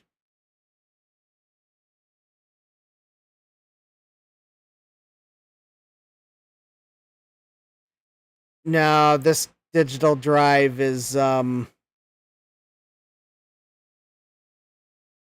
Oh, yeah, this drive is bad. It got 15% of the way done, and then the watchdog timer tripped on the BlueSCSI. And yeah.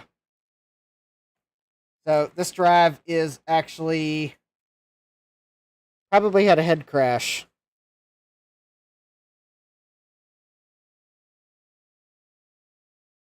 which means this is probably actually a, you know, that might be a 3 gigabyte drive.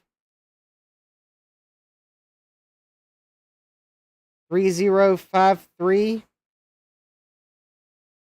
Or, I don't know. It's not 53 megabytes because it copied 77 megabytes and then apparently the drive stopped responding. So, bah humbug on that one. Alright. Humbug, I say. Humbug.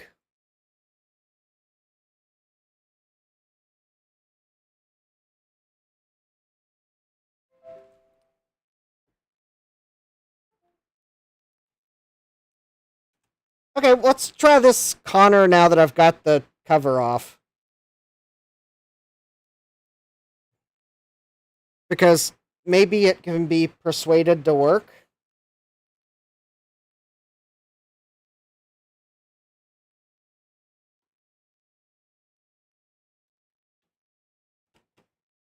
Maybe we'll see what it's actually doing. Alright.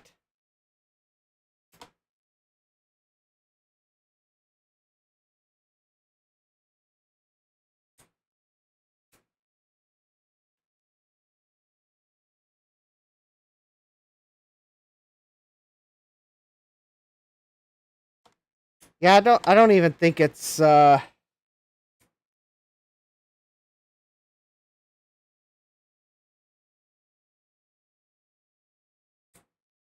don't see.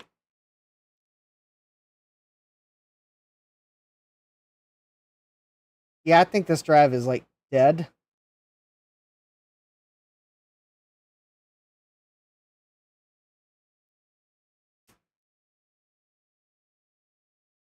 Yeah, there's like no, that drive's not even.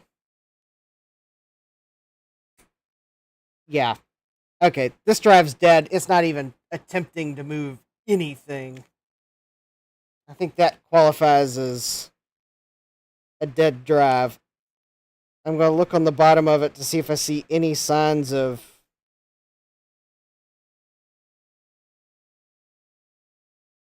I don't see any components damaged on the bottom, so.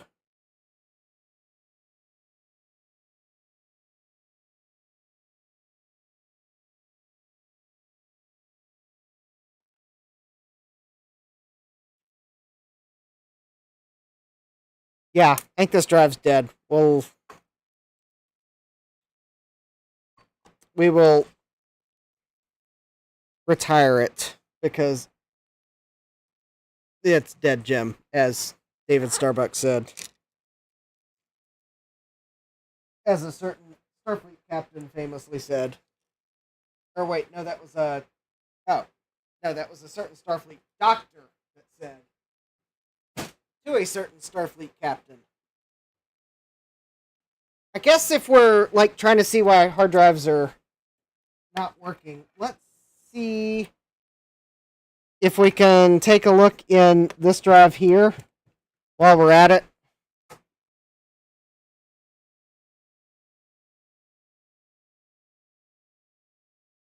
I kind of wonder if we'll find that this one may have actually had a head crash.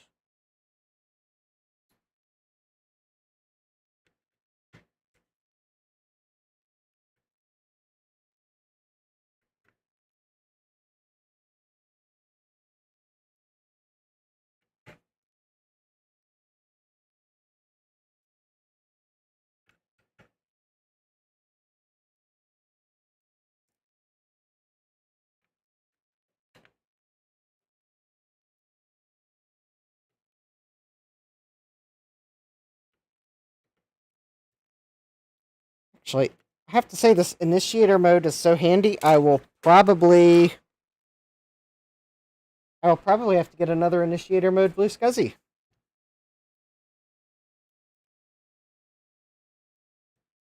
And that's exactly the kind of things I use the coffee tips for, is to get tools that will help the channel. And being able to just image a drive as soon as I get it. Just in case that's like the one power up I get with it. I think that would be quite handy. But the initiator mode that I have here is going in an SE that has a hard drive in it now that I want to replace with a solid state drive just because of it's SEs are annoying to open up all the time to swap things. I mean, not difficult, but it's just like one of those things. Every time you open it up, you risk accidentally bumping the neck of the CRT, and then, well, those things don't exactly grow on trees.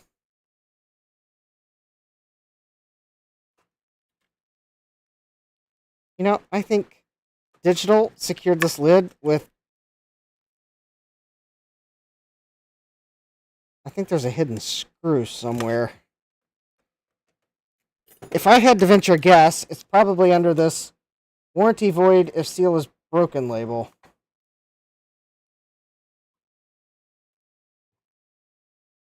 No, it's not. Well, that's weird.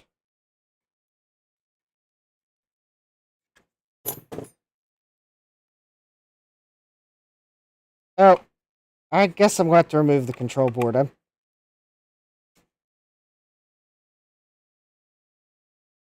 probably a screw under the control board. Good night, David. Yes, Gutbomb says, I've backed up so much data with it that I couldn't read on a real Mac. Yeah, that's why I wanted to give that Performa 6118 drive one more chance with an initiator mode BlueSCSI. Because I thought, well, maybe there's a chance that the initiator mode might be able to read it because it'll sit there and retry. Whereas most operating systems at some point will just give up on a drive that isn't readable. Francois says, it's 4 a.m. again. All right, good night, Francois.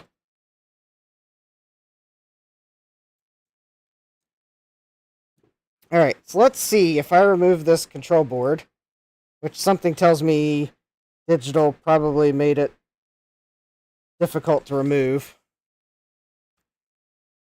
Oh, no, actually... Oh, surprisingly, the control board's actually coming off the drive. Oh. And then it's just giving me a big fat... Oh, there we go. Oh, that's neat. This is one of those drives that has a window on the bottom under the control board where you'll never, ever be able to see it. Now that's what I call attention to detail. It also does appear as if there is 2 screws under this. This, I have a feeling, is probably the spindle screw. Although it could be holding the top cover on. No, it wasn't long enough.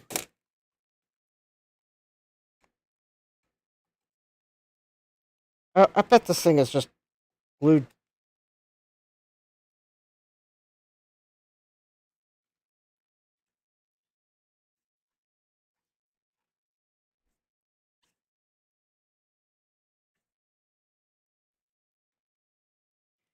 Here I am, just wanting to see what this drive looks like inside, and it's not wanting to come apart.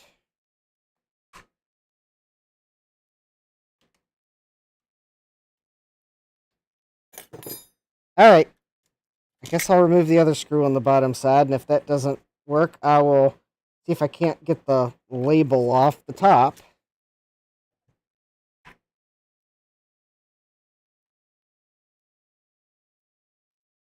Oh, the screw on the bottom actually, I think, was holding the top cover on.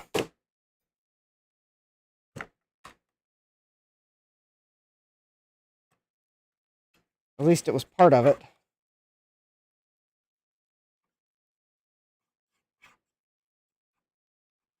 I think there's still a hidden screw under here somewhere.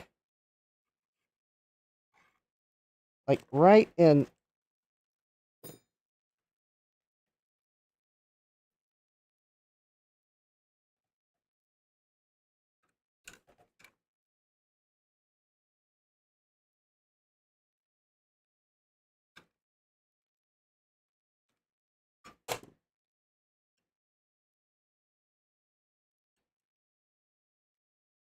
Don't worry, this drive is not readable for anyone just joining and seeing me trying to open it up.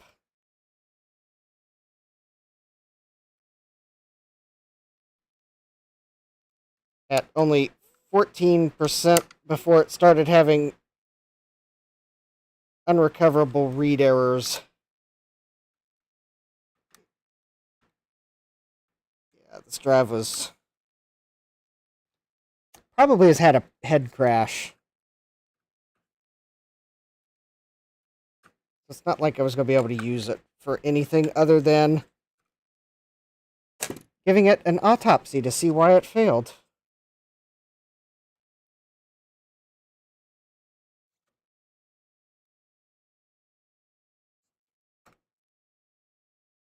Who knows? Did it have a head crash? Did it... Oh. Oh, I think there's like a clip or something. That is really weird. It's like...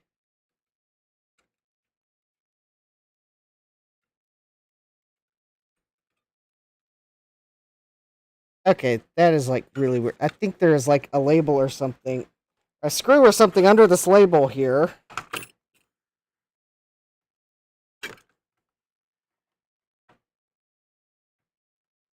But I don't know where it is.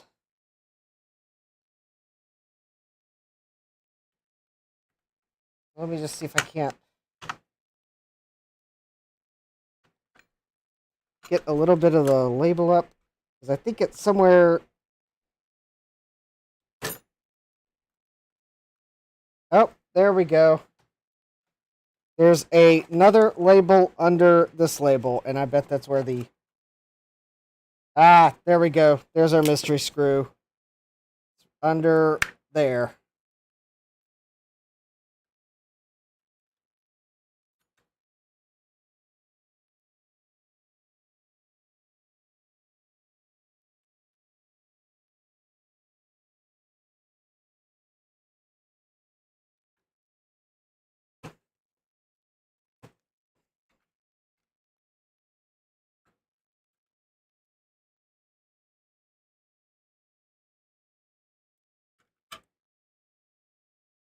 Oh, okay. I believe I've taken too many screws out, so... unfortunately, I don't think this drive will ever go back together. At least we might learn why it...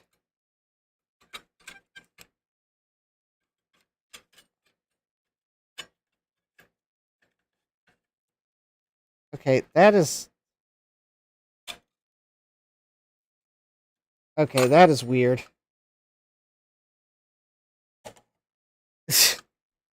Yep, that's never going back together again. The heads were attached to the top and the armature to the bottom. Oh, but there's the little servo. Ah, that's the servo that locks the heads. So when it powers down,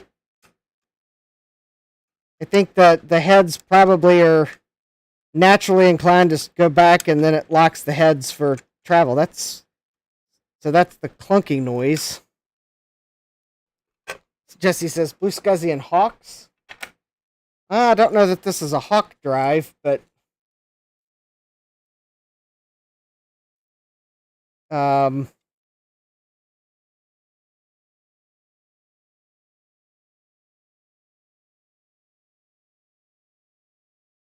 oh, you know, I think this thing right here is the motor, and there's the 4 pins that connected to the PCB. Which actually, that probably means if I peel the label back, there's probably a screw holding it on from the other side. Oh, in fact, actually, I think I see where the screw probably is. Oh, there we go.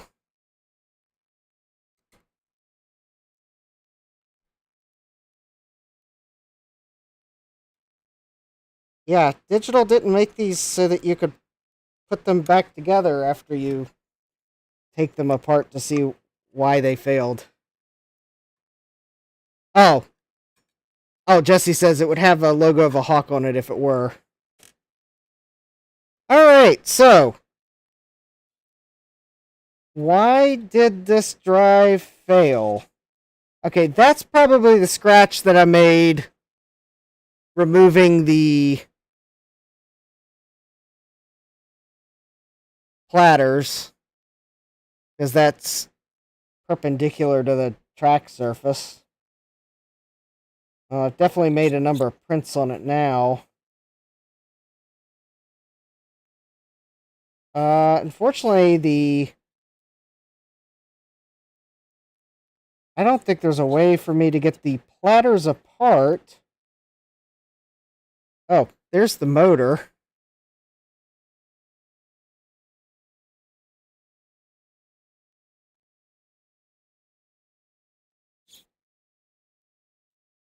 So if this did have a head crash, it's probably one of the middle platters that the inner platters that I'd never be able to see, so.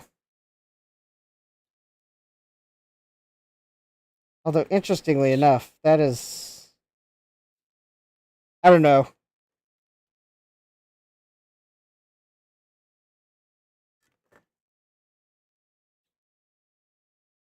Although, I was expecting to see like a head crash on a more obvious point, but.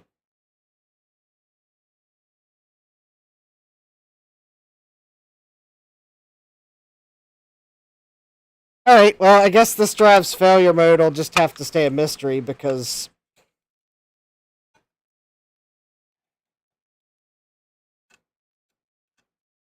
I don't see an obvious head crash, and there's not a way for me to get the spindle apart for me to see if I see a scratch on the inside.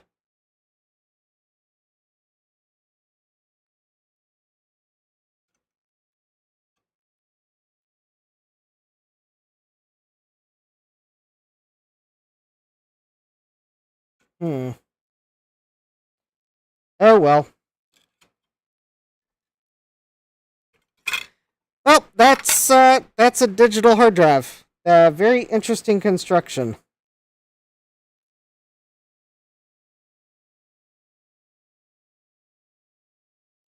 I guess 1 out of 3 old SCSI drives isn't bad.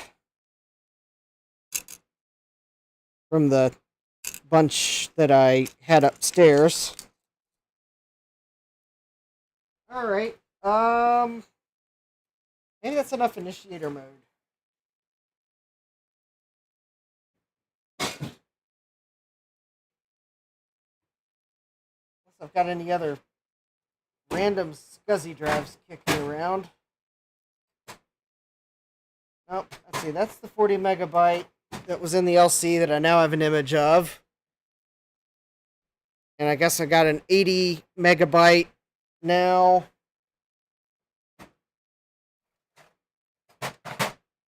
Oh, you know, I should probably write on the 40 megabyte where this came out of.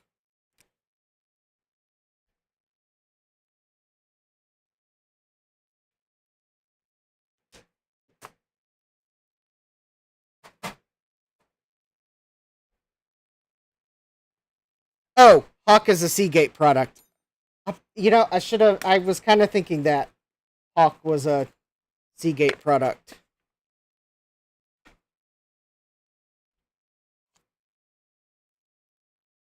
Because Seagate was Shugart Associates, weren't they?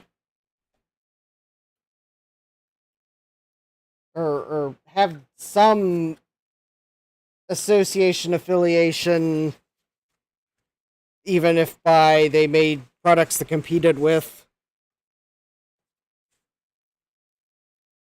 Because I know Usagi Electric has been working on Hawk drives recently. Oh. Just got home and back to internet access. I missed most of it. Yep, no worries. Alright, so I guess 1 out of 3 drives isn't bad. Cool. So at least I got an image from the hard drive from one of my LCs. So if I ever want to put the original image back in, at least I've got it. And Guess now let me go ahead and pull the... I'll go ahead and set this back up for target mode, so I don't forget. Alright, so that's the... Yeah, okay, Seagate bought Shugart. Okay, that's... I knew there was some relation. Alright, so that is my BlueSCSI Initiator Mode.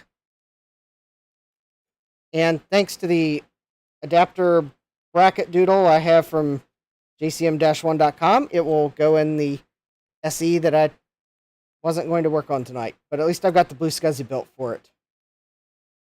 And, you know, probably so I don't lose the screws, maybe I should just go ahead and attach it to the bracket, since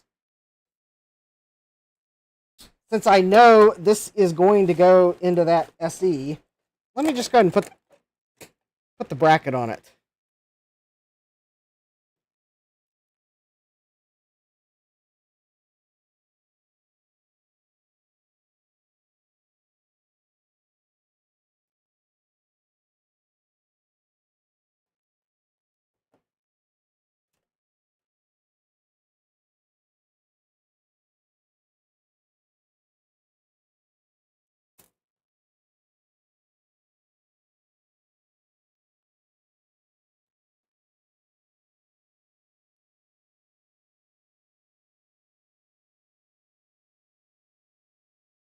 Oh, there we go.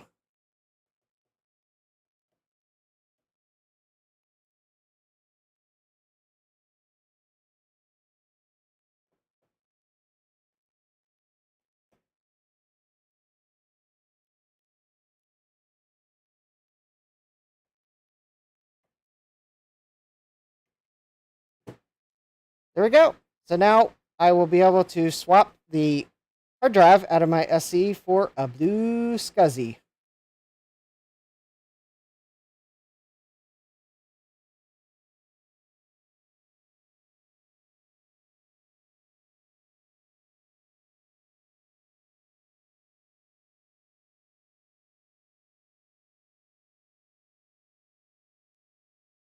Nice.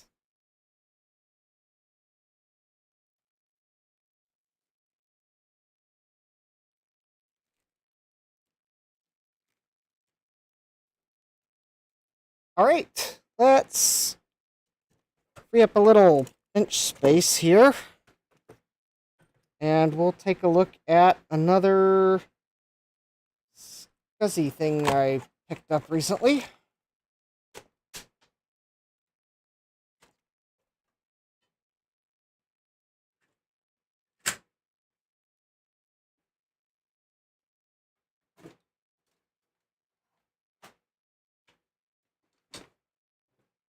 All right, let's put the...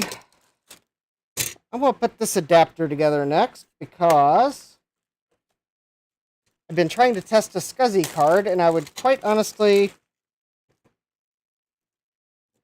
like the Blinkenlights to maybe help me figure out what might be going wrong. So I think the best way to put this together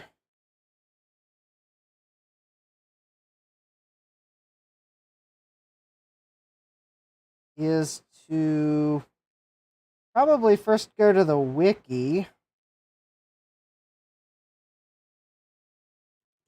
because I think I have to pull a pin out of the header for the power book.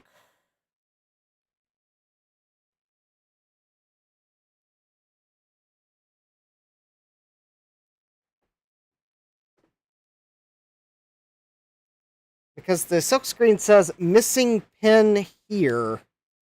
And something tells me that pin has to be missing.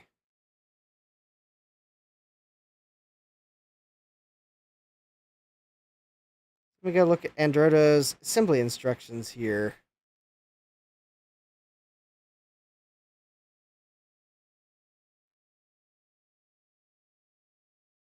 Oh, no, I don't need to remove the pin. That's for Okay, so I don't need to actually remove the pin from this header, but if I plug in to SCSI on a PowerBook, I need to make sure that the missing pin is there when I plug it in, or as Androda's instructions say, or chaos will ensue. And by chaos will ensue, I'm presuming that means that the magic smoke will be released out of something.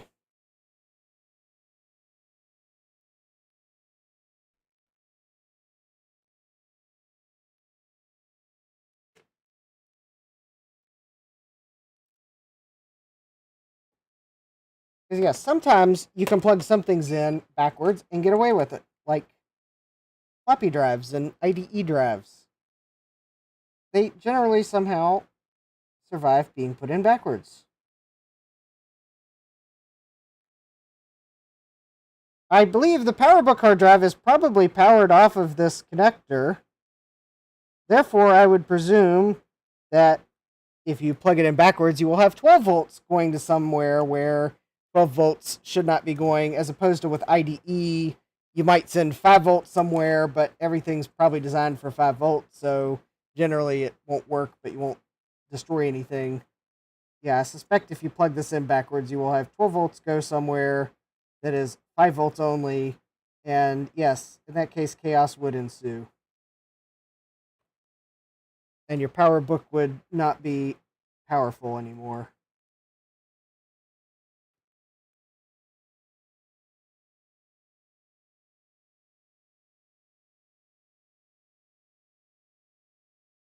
But since this is an adapter for plugging SCSI devices into other SCSI devices, I will go ahead and attach the PowerBook adapter. Because I do have a PowerBook laying around somewhere. If I were so inclined, I might pull the hard drive out of it and see if there's anything on it that needs archived. And oh, what kind of BlueSCSI am I up to? Actually, I am building an adapter from Tech Androda now because I've got a SCSI card I've been trying to test, and I need to be able to adapt to its external SCSI port.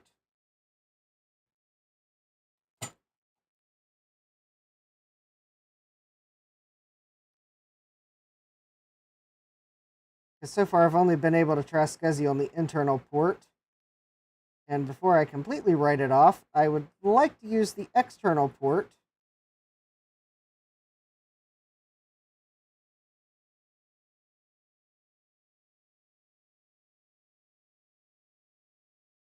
And it's got a Centronics 50 connector on it.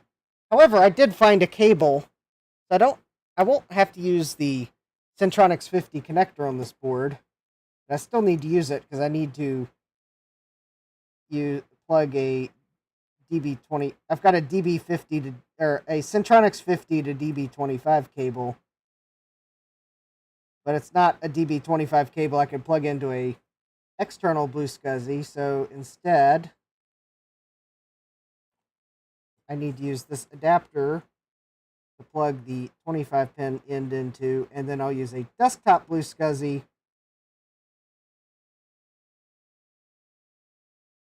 And then we'll see if that card maybe by chance cooperates on its external SCSI bus. And for some reason, I'm having more trouble getting solder to flow on this inner side than I am the outer side. So I'm going to apply some flux.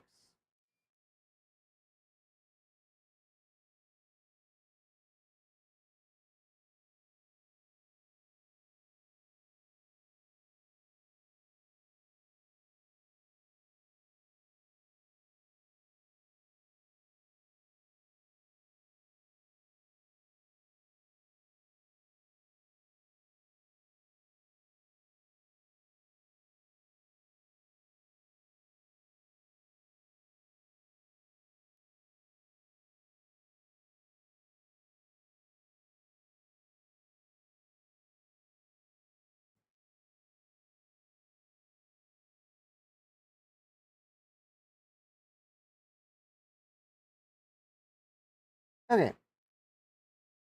I think that's good for the PowerBook connector. All right.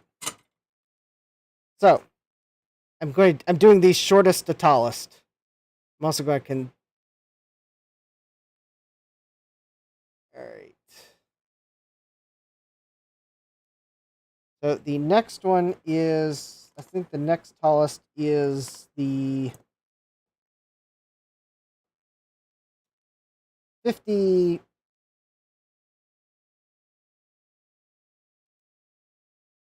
Okay, so I think the two 50-pin connectors are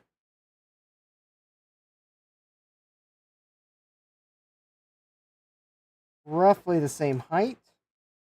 So this one's marked desktop 50 female, and this one's marked desktop 50 male. And I am observing the alignment marks. Oh, wait a minute. Actually, I forgot. The Berg connector is actually the next highest item, and then those SCSI headers.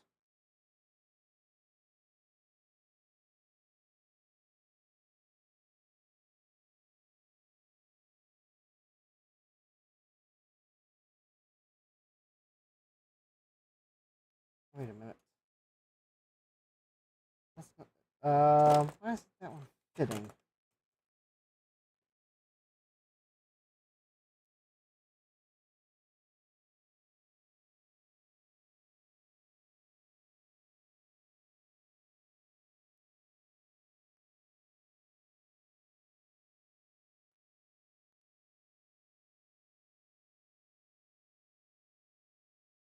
Okay, that.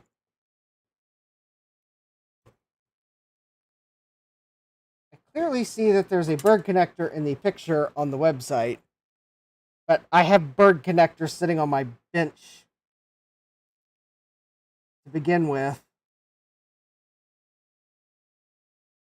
So I don't know if this is the one that was in the kit, or this is one that I had ordered, and I will find the Berg connector that was in this kit at some point, but there we go. So now, these are the next highest ones. They're roughly the same height, so I will put them both on the board. I will tack corners.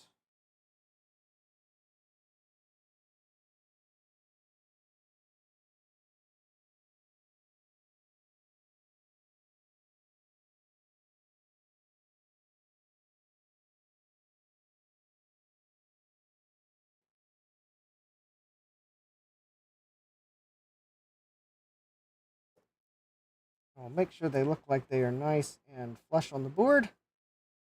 Oh, that one is not.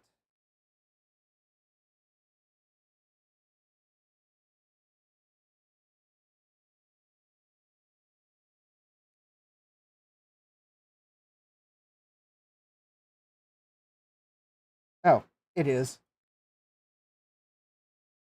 It's flush. It's just the way the connector's made. Okay. And now, repeat. As Joe would say, repeat 98 times. Or repeat 100 times. Ah. DJ Mike at Mike's Future Retro says I have 4 of these adapters. Yeah. Yeah, we just put together a BlueSCSI V2 initiator, and I've got a couple of V2, the older V2s, so they can't do initiator. I may put a couple of those together, depending on what time it is when I'm done with this, and if I figure out what the SCSI card might be doing.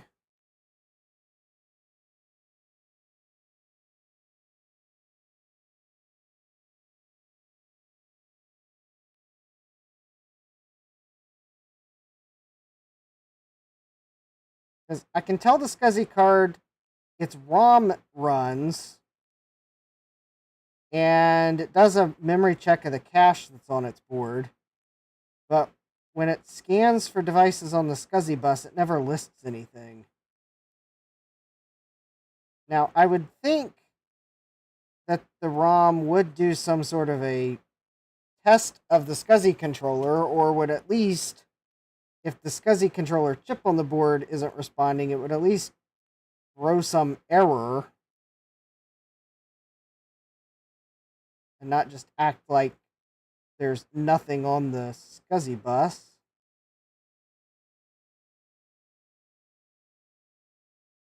Then again, I didn't write the firmware that's on the card, and I didn't test the firmware that's on the card, so...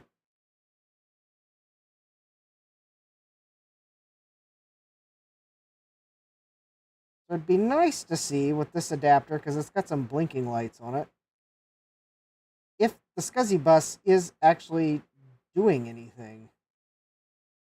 The thing is, the card I've got, there's limited documentation on the internet, so I didn't realize it was so poorly documented, or I would have probably not bought it.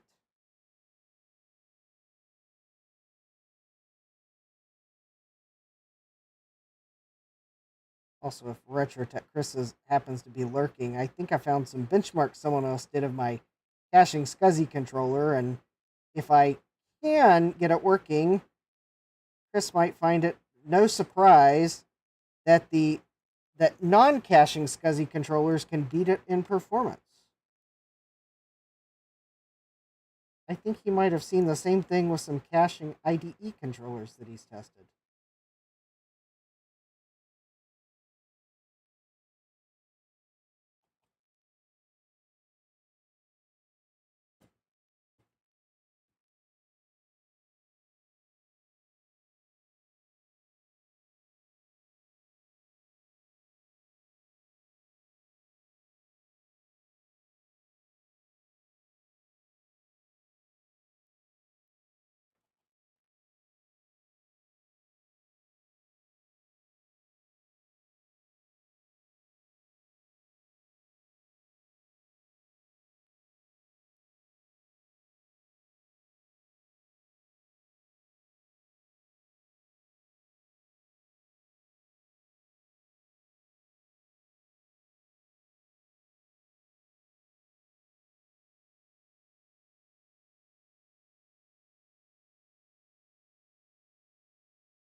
All right.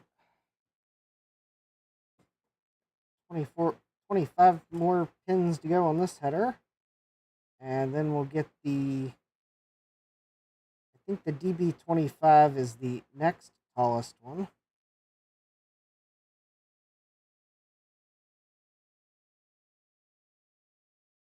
And then the Centronics 50, I think, is the tallest one.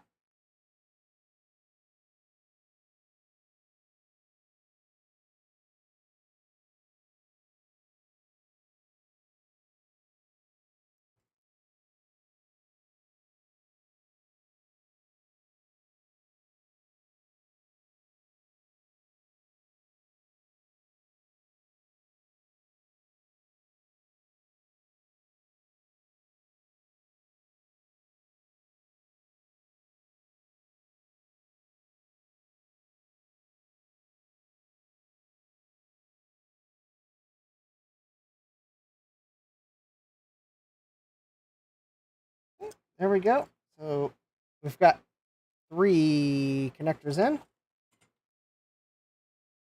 And I think the next one is the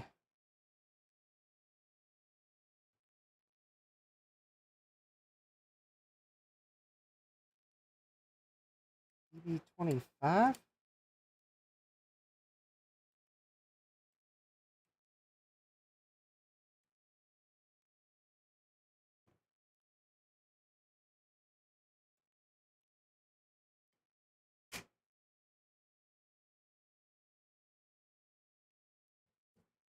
double check that that's actually the...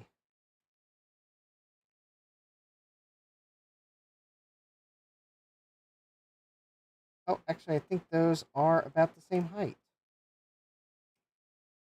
Okay, let me tack the Centronics 50 in, because this DB25 will snap in, whereas the DB50 will not. And yes, that is the correct way to put the Centronics 50, I mean.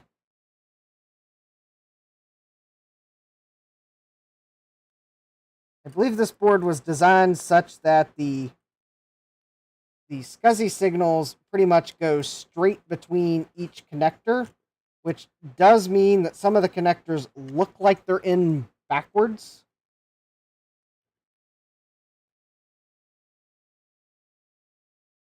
But that's just how the various connectors are. So you got to make sure you follow the wiki and the warning that it does warn you to make sure the long side of the Centronics 50 is on the correct side, so...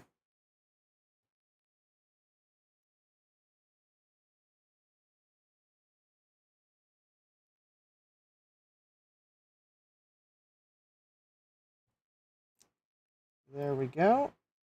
That looks flush enough for government work. Because, yeah, compared to the DB25, the Centronics 50 kind of looks like it's in backwards, but it's not.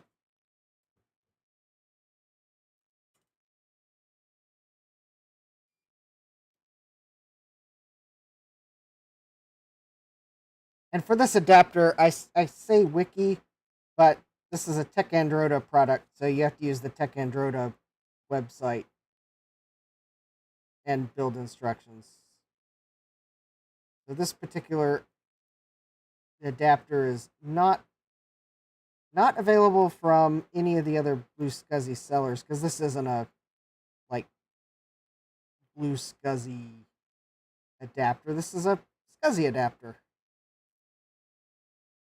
Tech Androda just has some extra SCSI things for general use.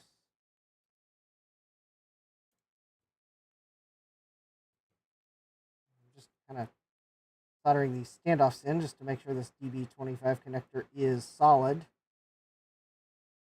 because it's probably one of the connectors I will use a bunch, so I want to make sure that it's making a good mechanical connection to the board.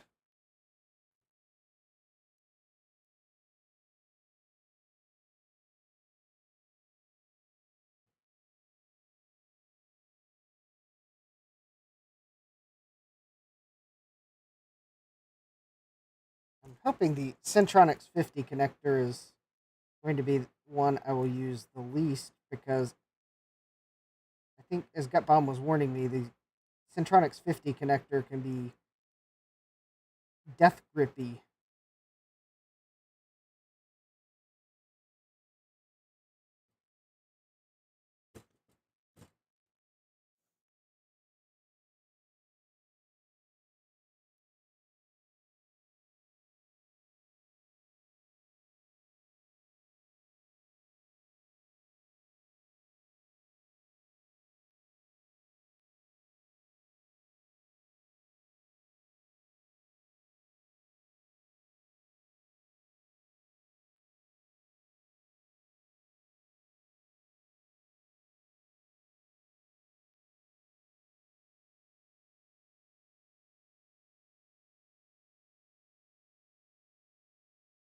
All right, and then let's get the Centronics 50 to solder in.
Alright.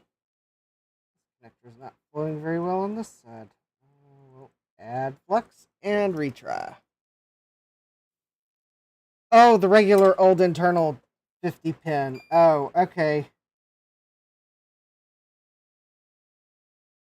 Capcom says he hasn't tried the Centronics 50.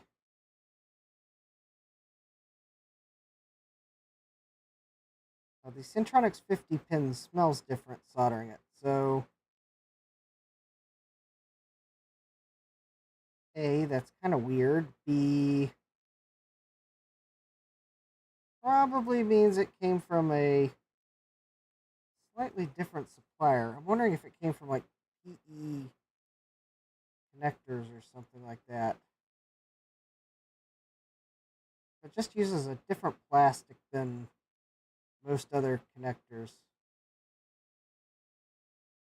Because I can't say that a lot of things use Centronics 50 these days, so quite honestly, where it came from is probably somewhere that specializes in slightly more obscure connectors.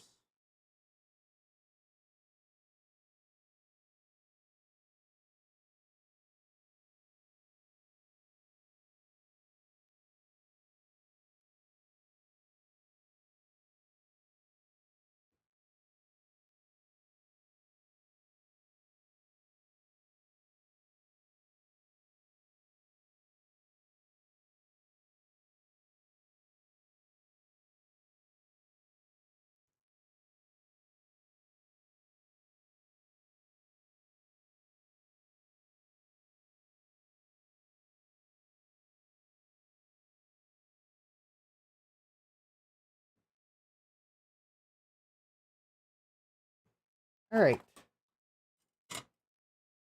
I think that's everything soldered, but I want to remove the flux to get a good look at it. Actually, I don't like the way these other Centronics 50 connector just did not flow as well as the other pins. So I'm going to redo this other side. If I do need to use it, I want to make sure it's got a good bond, because not only are the solder joints connecting the signals, but they're also going to take the strain of plugging cables into it. So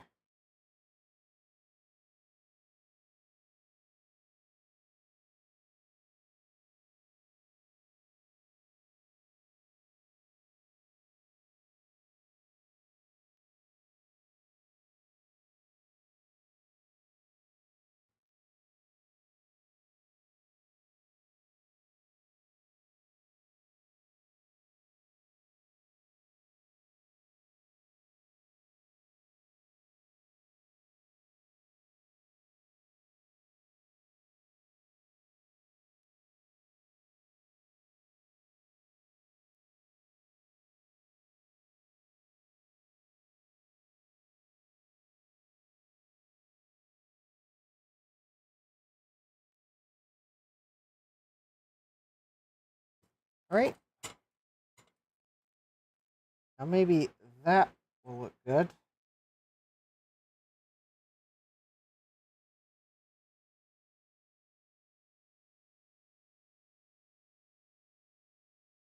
I mean, looks like it should work. Let me clean the flux off of the board, which will require me to open up my new package of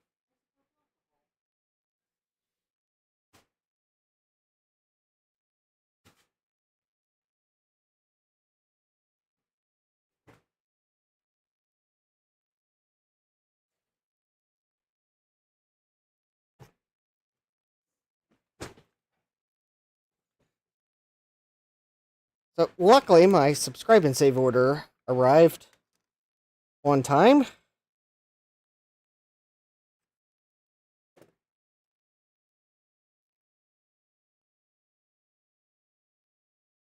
Which probably wasn't too surprising because, quite honestly, I think Amazon orders get put on a different truck some days just to make sure they get delivered on time, probably.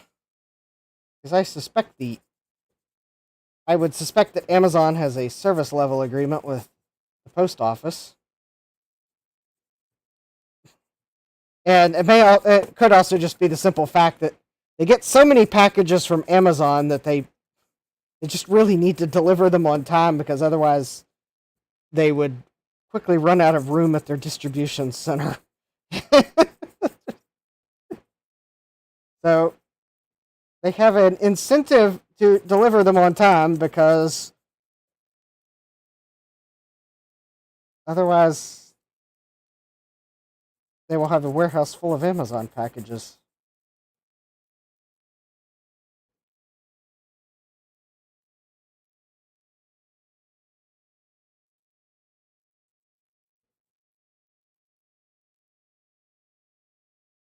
All right, there we go. I think that is probably good. At least gets the flux off the board. Unlike the BlueSCSI, there are no jumper settings or config files or anything we need to do for this adapter. Jack's asking my subscribe and save order to jcm-1.com. I know Joe should offer that, but no, it's my isopropyl alcohol that I get from subscribe and save, because I would go broke otherwise because of all the times I'd knock it over. I'd go broke from knocking it over if I didn't get it from subscribe and save.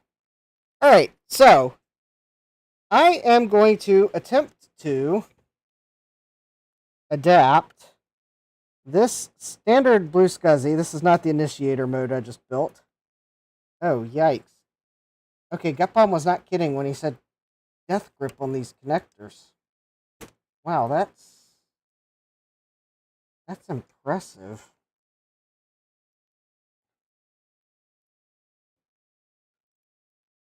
Yeah, I see why you don't want to plug BlueSCSIs into that, because that... I have no doubts that that's making a good contact. I do have doubts that I'll be able to get it back out. Alright, so now I gotta remember where I put the box I carried downstairs. Oh, there it is.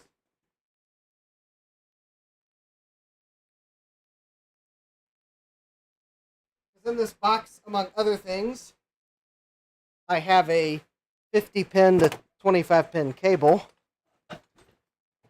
which you will see in a moment why I need this cable. Anyways, I will plug this cable into here, into the DB25 side. So now I have a BlueSCSI O-Power. And I need to find the SD card,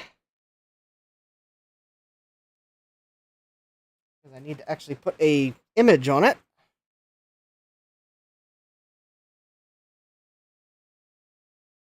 Jesse says, Amazon delivered all of my VCF Midwest stuff today in the pouring rain. Oh no.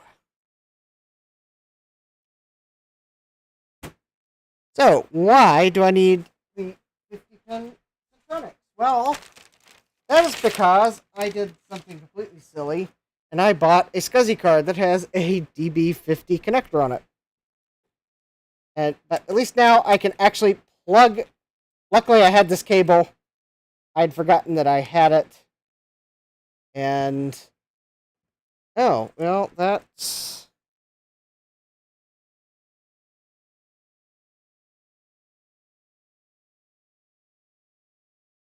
interesting. Oh. Pay no attention to the keyboard that just fell on the floor. It's fine. There's a little piece of packing peanut. It's not. There's a little piece of packing peanut stuck on this. Alright, so I've got the SCSI card. I've yet to get it to... Jack says contraption would be a good description of what Justin is building right now. Jesse says the box is destroyed, but the stuff is fine. All right, well that's good. So now I got to find a computer to test this in, and I can think of no other nonsensical computer to test this in than a computer that I'm not even sure is working properly. Because, yeah. If I was really thinking, I would find another board to test it in. But as I discovered on Sunday, I am low on working motherboards without built-in IDE.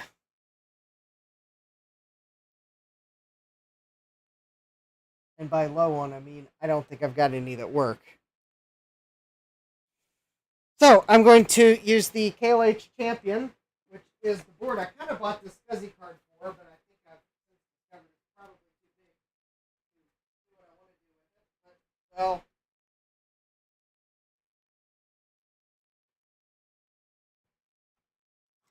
I'm not totally convinced that the KLH Champion's faults are why I have not been able to get the SCSI card to do what I want it to do.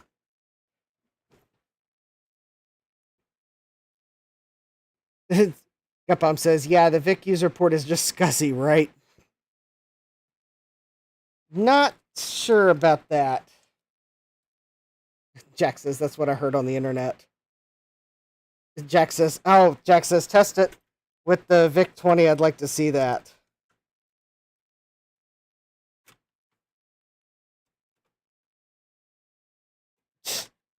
Oh, you guys are funny.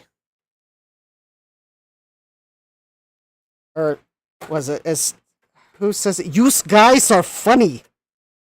I think that was a really bad Steve impression. A really bad impression of Steve not impressing Arnold Schwarzenegger.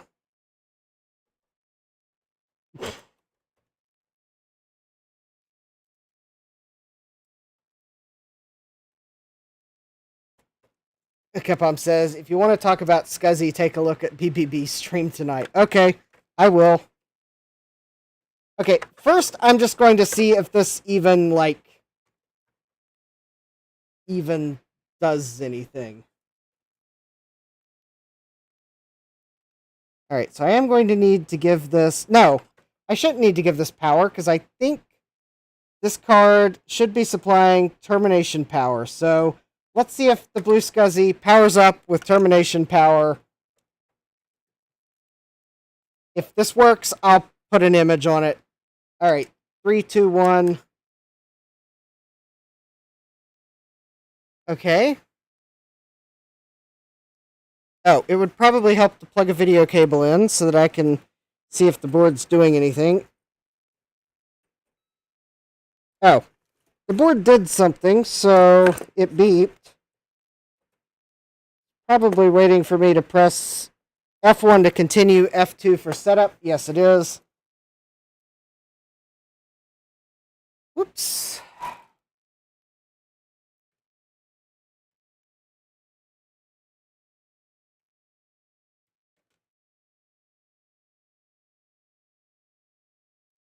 All right.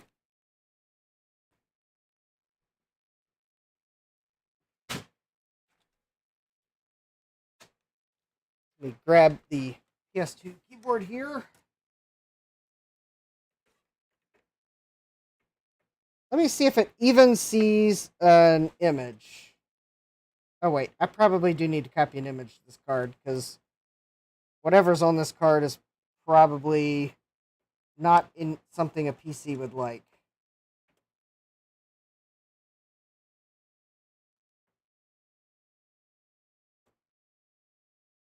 All right. I just realized I was trying to image Mac drives. So whatever's on this card is probably a Mac image. And quite honestly, probably even a Mac style partition table. And I suspect the 386 PC probably wouldn't know what to even make of that. So let me see if I can find the SD card reader that I have now misplaced.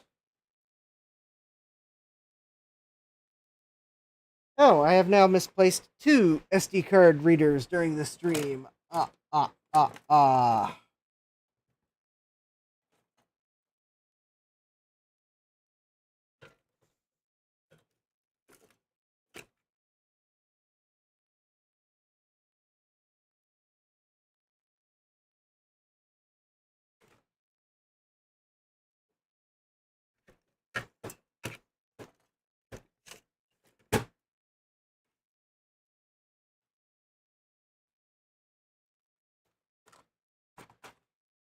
Well, Gut Bomb, I don't know if it would enumerate the drive because I was attempting to image Mac drives. There may not be an image on this SD card.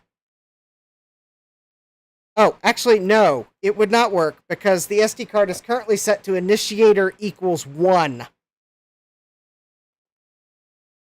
Which actually means we had a SCSI address conflict. So no, actually, I do need to reconfigure it.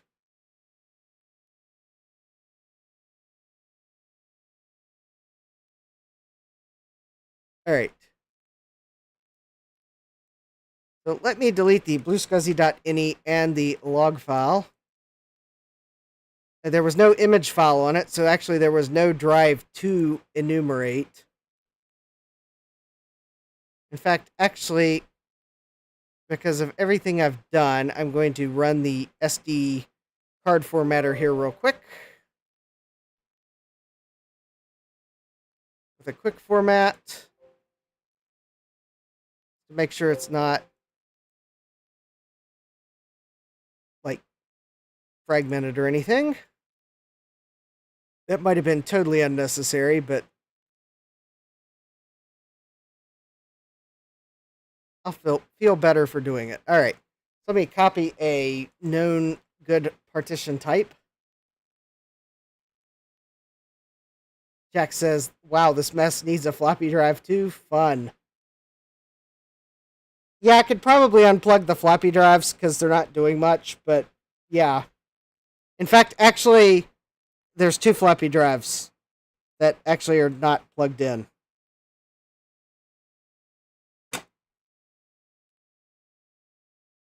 I have yet to get the floppy controller on this thing to work. Also, fun fact, I can't get it to boot floppies on the floppy controller on the SCSI card. You get a read error.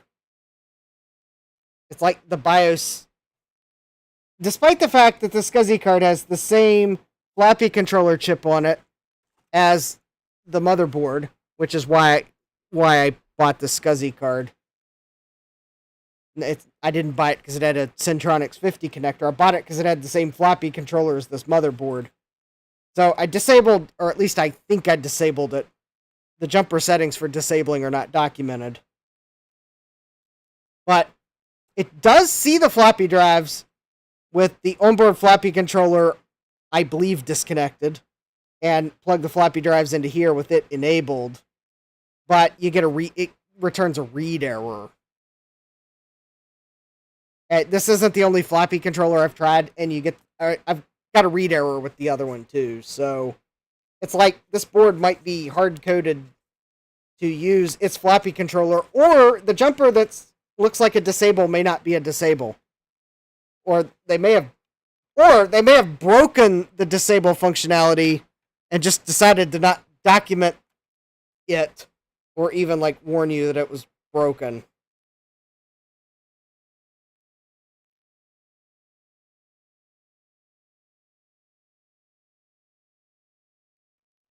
So Jack says, the peripheral makers did a good job trying to help people make the most of their available expansion slots. I'll say that. Yeah. Now, this is a caching SCSI controller, so this RAM here is for caching data on the SCSI bus, it doesn't expand RAM.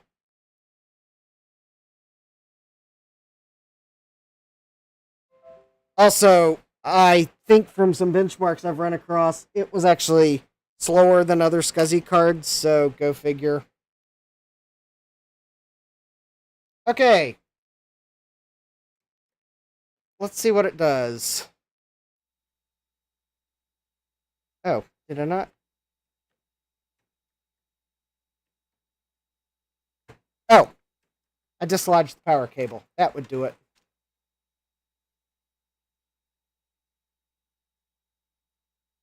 Because you will note, it still only has 4 megabytes of RAM on the motherboard. Alright, F2 for setup. I still have not fixed the battery circuit, but I do have some information that may help salvage it.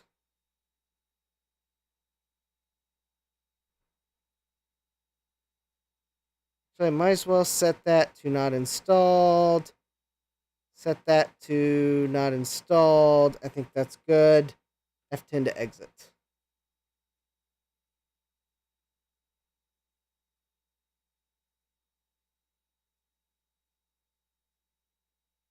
And it did the same thing.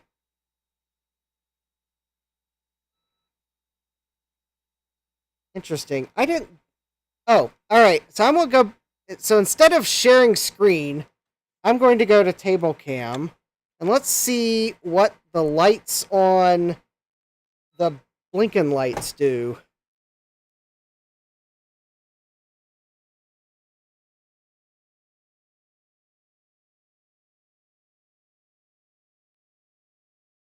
I didn't see any SCSI lights blink. Did you? Oh, that thought was in regards to the floppy controller on the SCSI card. Yeah. In fact, actually, the SCSI card, if I've read the documentation correctly, it actually has 2 floppy ports, because one of them is for your tape drive. Now that's kind of a high-end feature. Kind of tells me they intended this maybe more for a workstation that might have a tape drive to back it up than... Because some tape drives actually did... Some of them daisy-chained off the main floppy controller. Some of them you plugged into a second floppy controller. I think that might have increased speed. So I'm going to use the desktop connector. And now let's see. I think the LEDs on the SCSI bus are here. So I'm going to see if this is not an Adaptec card. It's a Promise card. And I'm not seeing... Oh, well now...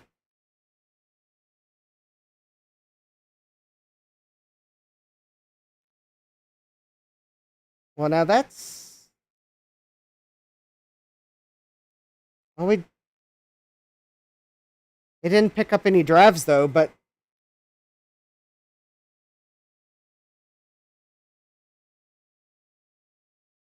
Okay, so I actually saw... It looked like the SCSI card actually scanned the SCSI bus.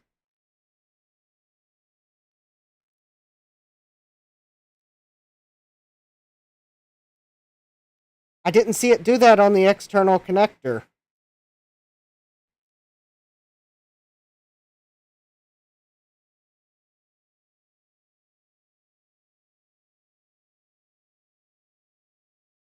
It's running its cache memory test right now. The card gets angry when you interrupt it. I should have put maybe less than 16 megabytes on the card, but some of these caching controller cards require parity memory, and that was like the smallest parity modules I could find. I mean, yes, I could have only put 2 of them in it. That would be 8 megabytes, but maybe I should remove 2, but I don't think the amount of RAM I have on the card is why it's not seeing any drives, but it did not pick up any drives.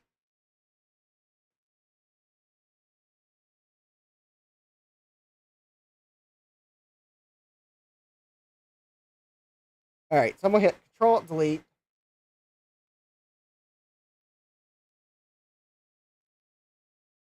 I'm going to see if I can see which LEDs light up on the card.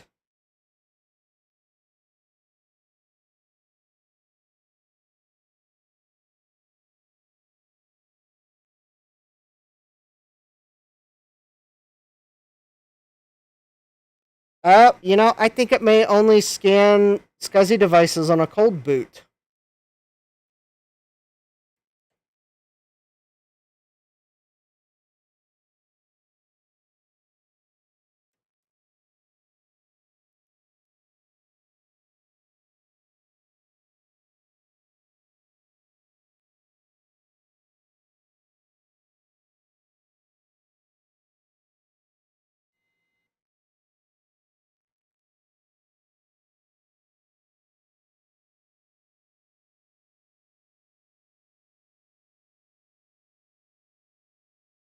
Well, that was definitely it walking the SCSI bus.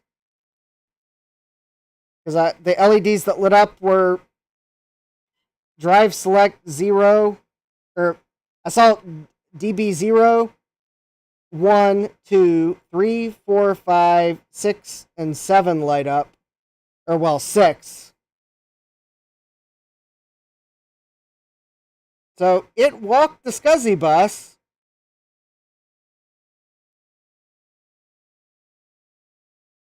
And the BlueSCSI is not complaining.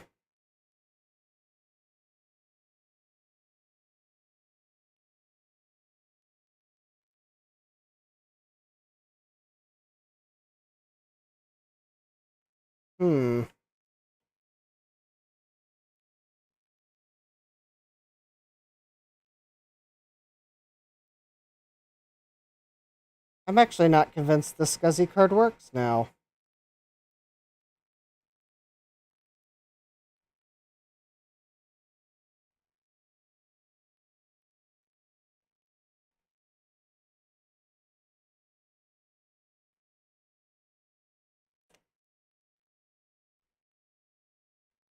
It's a Promise DC 2040, I believe. Yeah, Promise Drive Cache DC 2040. It was right there. Oh, I'm not sharing the screen. But yeah, it is. It is not picking up the drive on the BlueSCSI.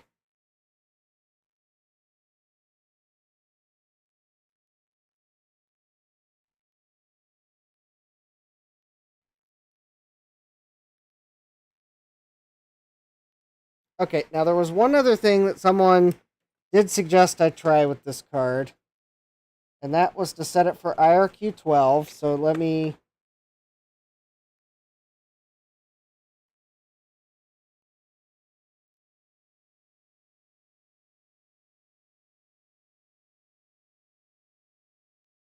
set it for IRQ12.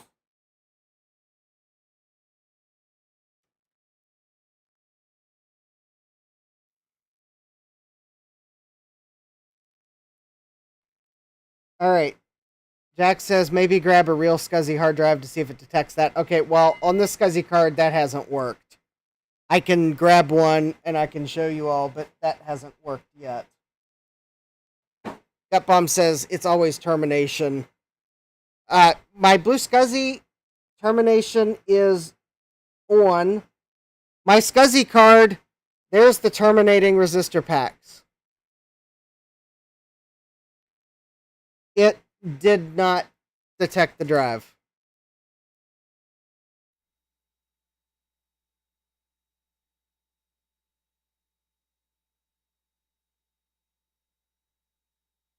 Okay, if I use this real SCSI drive, I can't plug the Blinkenlights into it because I don't have the proper conversion technology to do that, but I think that'll be okay. I think I've demonstrated that it does appear as if the card is scanning the bus because I see it go through all the SCSI IDs. Also, as far as I can tell, the SCSI drive is terminated because it has terminating resistor packs on it. The SCSI card is terminated because it has terminating resistor packs on it.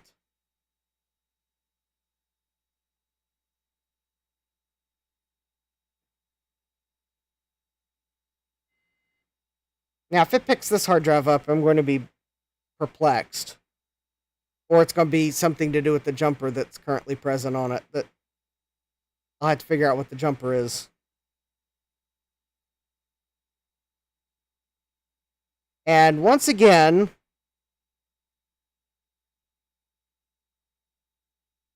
a nope. This SCSI card keeps noping me.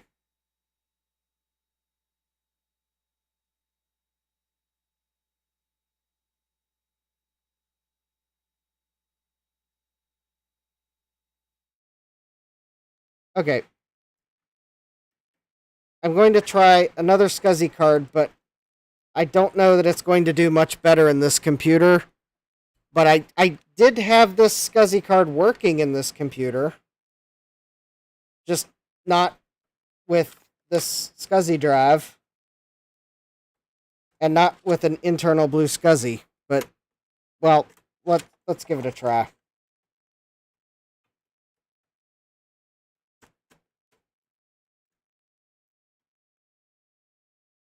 But it was a BlueSCSI V2, but it was an external one. Or no, it was a V2 desktop in an over easy. That's right. So technically it was external. Okay. This is not a caching card.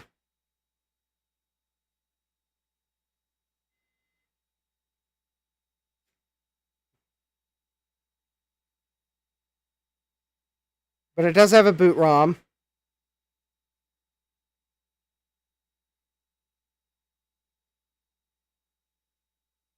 Okay, so it did see the hard drive, but this hard drive has no image on it. Alright. Fine.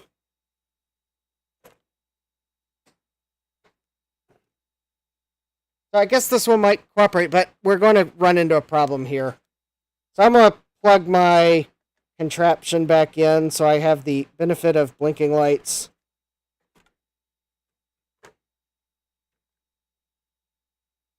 So BlueSCSI's in. It has a DOS image partition on it.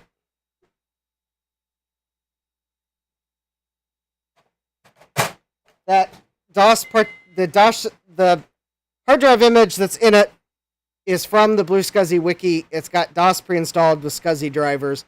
Now, we're going to have a different problem, I'm pretty sure of.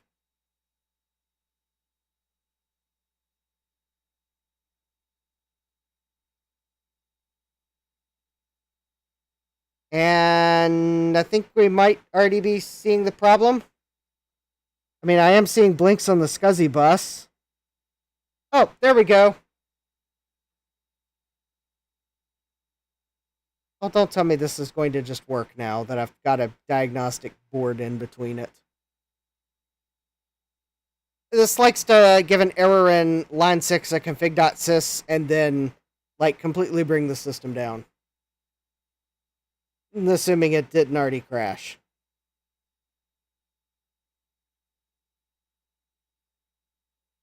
I think it may have already crashed.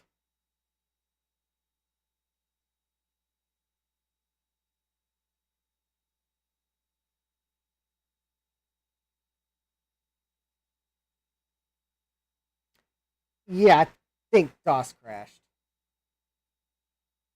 I hit Control-Alt-Delete.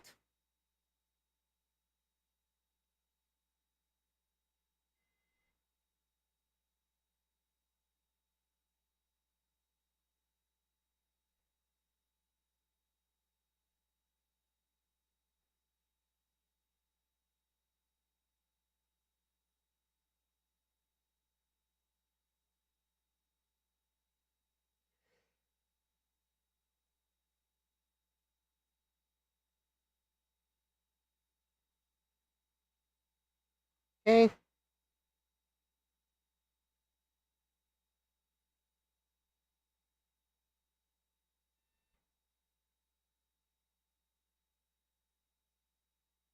Well, that's convenient. It actually booted this time. That's amazing.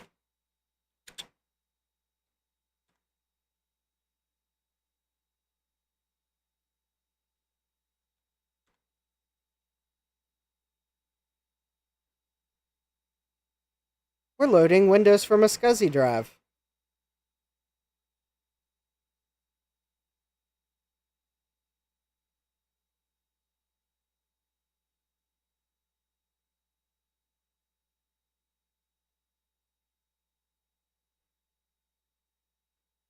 Wow, look at that. We loaded Windows.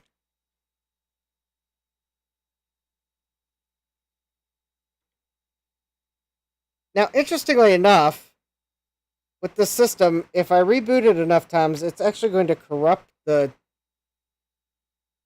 DOS install.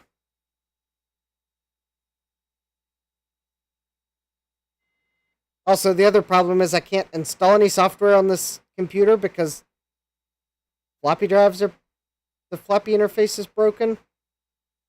So I can't, like, install Checkit to run some diagnostics.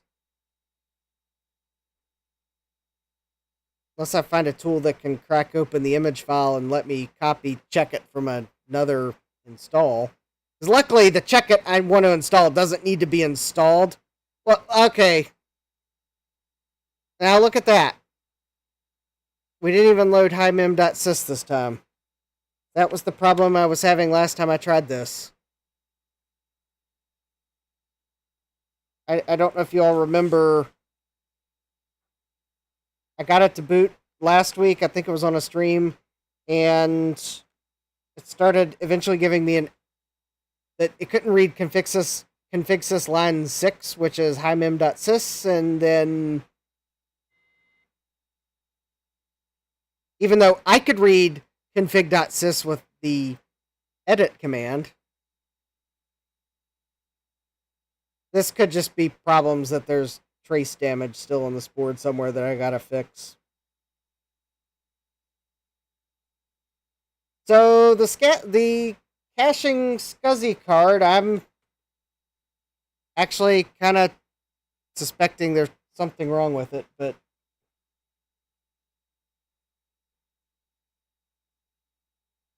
I don't know. I'm at this point. The seller hasn't asked me if I figured anything out about it, but I've certainly. I feel like I've exceeded my. I'm going to try a few things and I'll get back to you. And I can't quite honestly. I'll send a message to the seller tomorrow morning and I'll let the seller know that I am.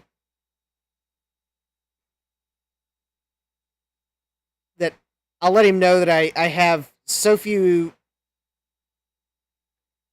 systems that where I could 100% confidently say there are no resource conflicts on the systems where I tried testing it and I thought I disabled things. I couldn't get it to scan drives.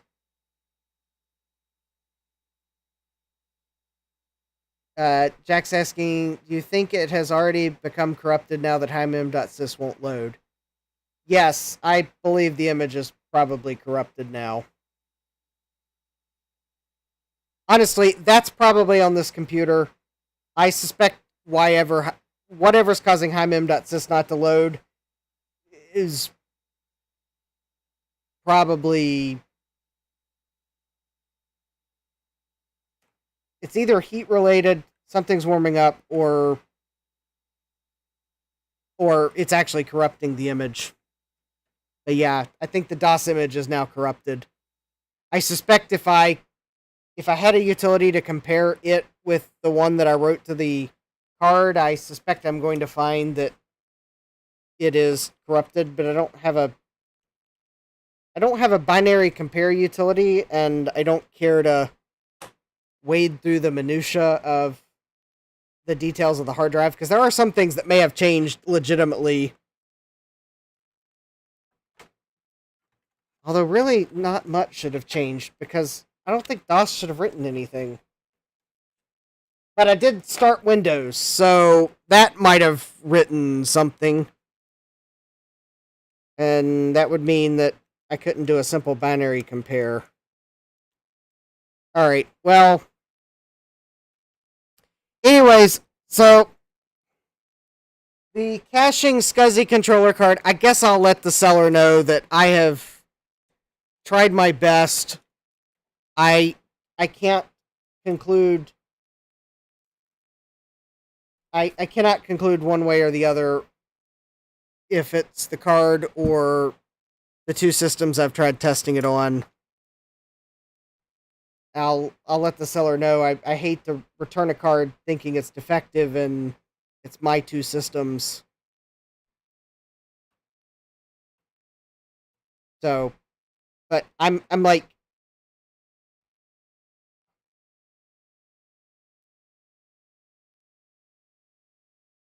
yeah, I don't know. Big Bad Biologist is gonna send me a board. I gotta let him know which one I want.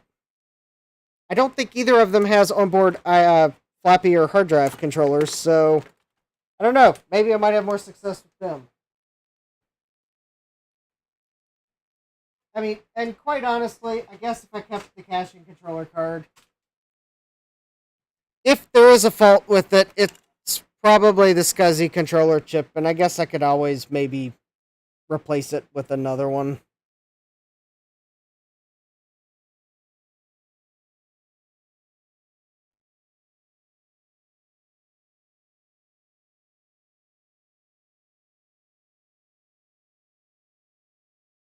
Or maybe someday someone will find a newer version of the ROMs, because unfortunately no one's archived the ROMs for this board.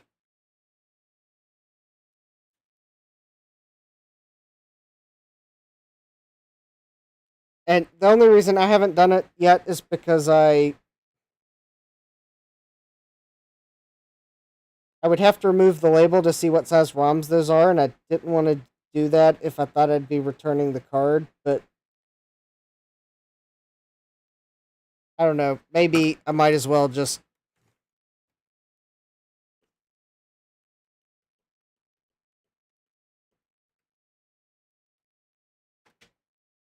Actually, Jack, there was one thing I did figure out using the BlueSCSI log file. It was...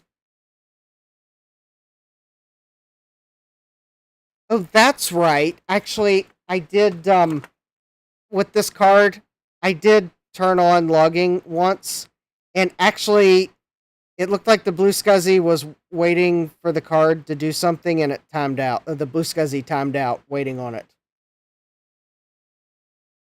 So it's like this card... Alright, I'm gonna... Let me get the champion out of the way. Let's dump the ROMs on this SCSI card.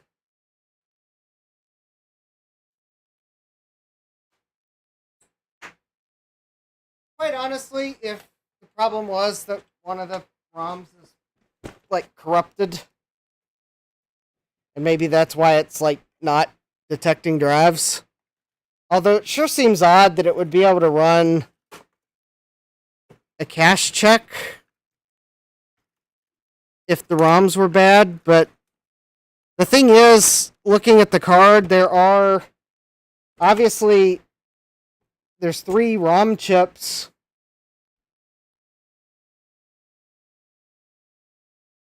And the fact that there's an onboard processor on this card tells me, because this has a 186 processor on it,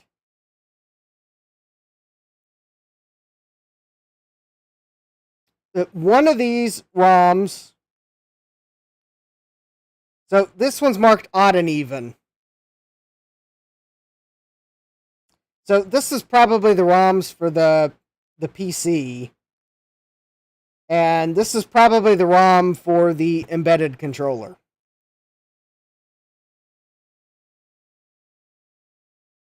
It is quite possible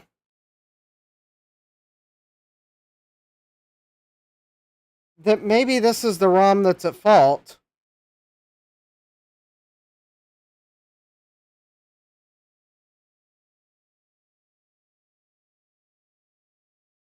Although it's running a cache check, and I would sure think the cache check would be done by the embedded controller. But I also kind of thought that maybe the embedded controller handles SCSI because it's caching the data. I don't know.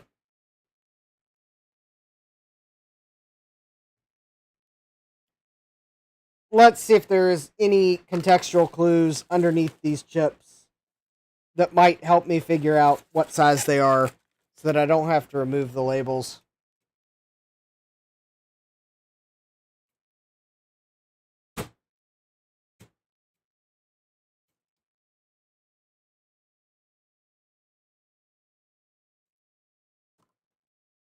and somewhere my chip lifter is.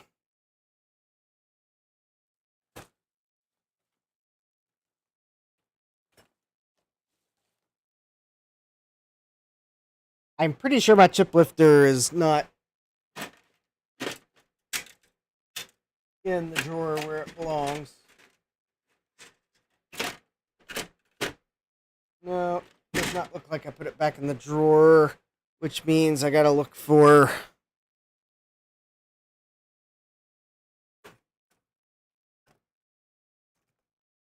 what looks like a black screwdriver with a yellow end.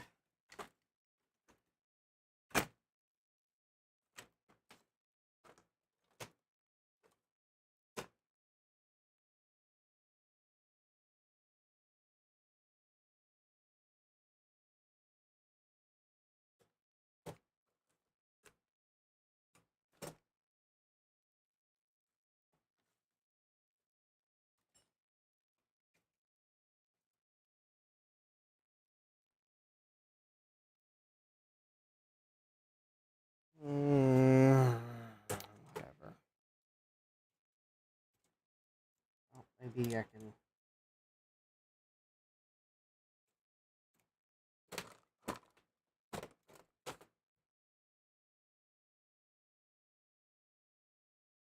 Well, I thought.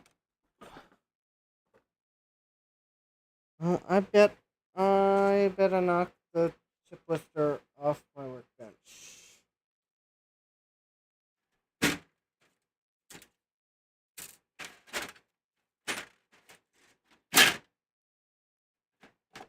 Or did I actually put it in the drawer where it belongs?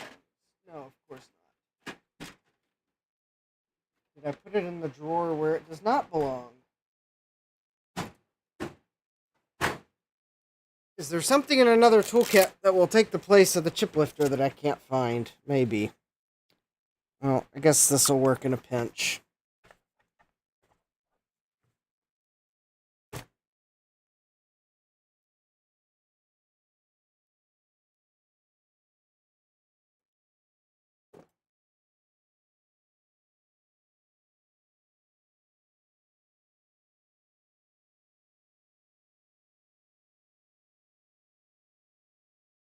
Well, it's just marked U25 on the board, so I don't know what the size of this is, but if I had to guess, it's... I mean, actually, I guess I can read it as a 27C512, and then kind of from that guess, or I'll look at what it reads and figure out what size it actually is. Alright, well, conveniently I have a 27...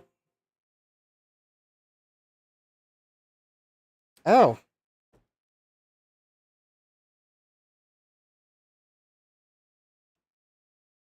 Oh, tell me a bad pin 26.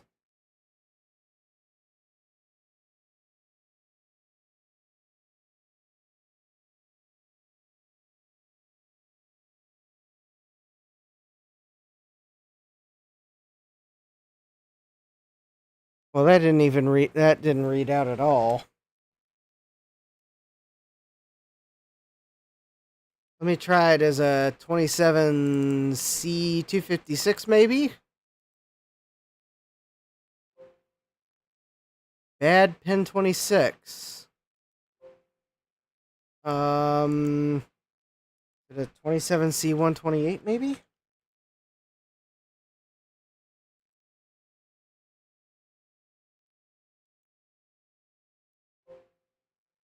Bad pin 26. Maybe it's just a 27C64?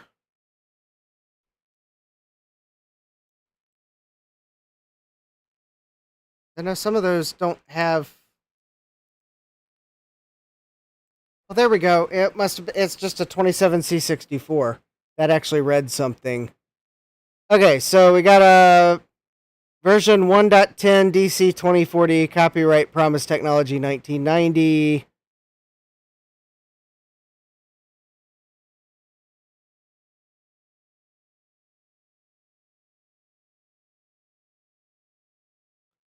Oh, that's an interesting error.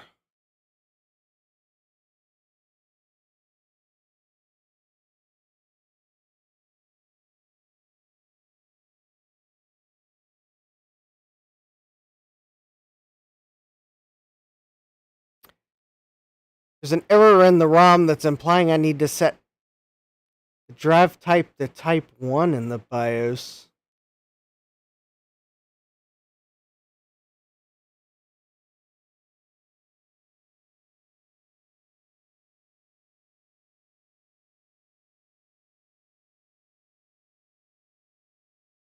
Drive type 1. Well, for other caching cards I've used that want you to set drive type 1, it doesn't matter what drive type 1 is. It's basically what the controller card wants to see is, I guess it knows where the table of drives is. And it usually will then go into memory and like fix it up. So it needs to, the card is expecting to see a drive coming from the BIOS into its setup ROM, but it'll fix it up. I don't know why they picked drive type 1. Probably so you don't have to scroll the list or know what your geometry is. Because actually drive type 1 is, I don't know that is necessarily standard, at least on this early of a system. It's usually like some really small drive, though. Alright. So it does look like this is a 27C64. And I'm going to go ahead and save it. What I read out. It's not, the ROM is not full, but it's got more than half full.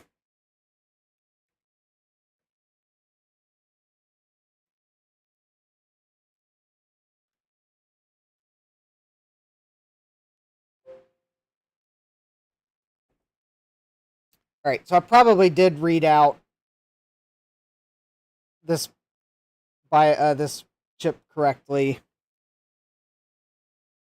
So I guess I'll go ahead and contact clean before I put this back in, because might as well. Alright, we're going to put that chip back in. Alright, now these are marked even and odd, so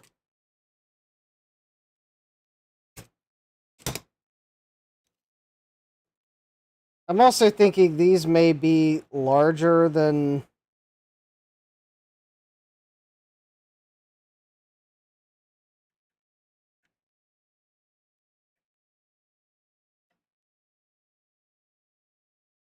Oh, these may... Oh, these may be the...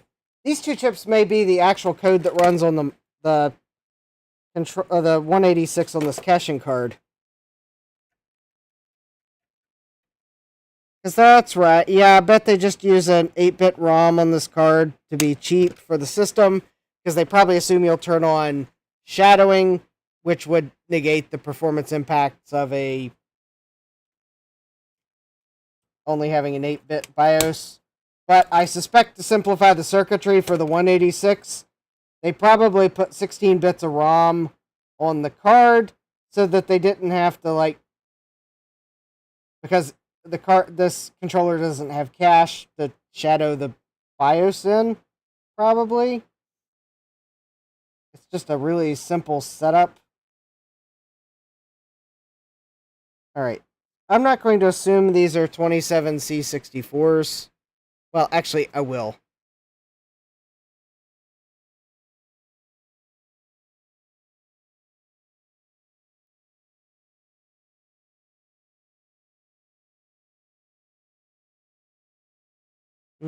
Okay.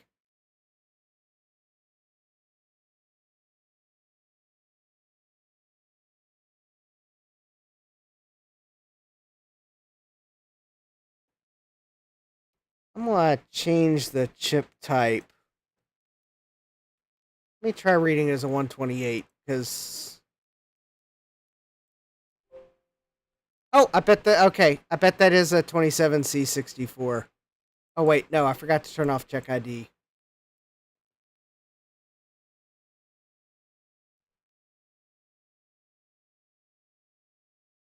No, actually...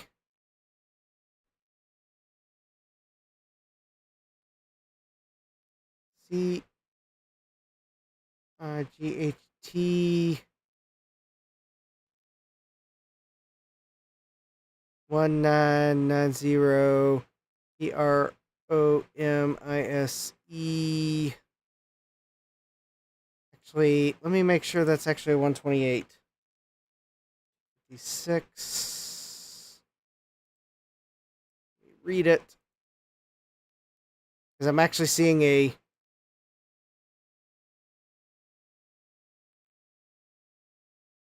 Okay, these are 27C128s.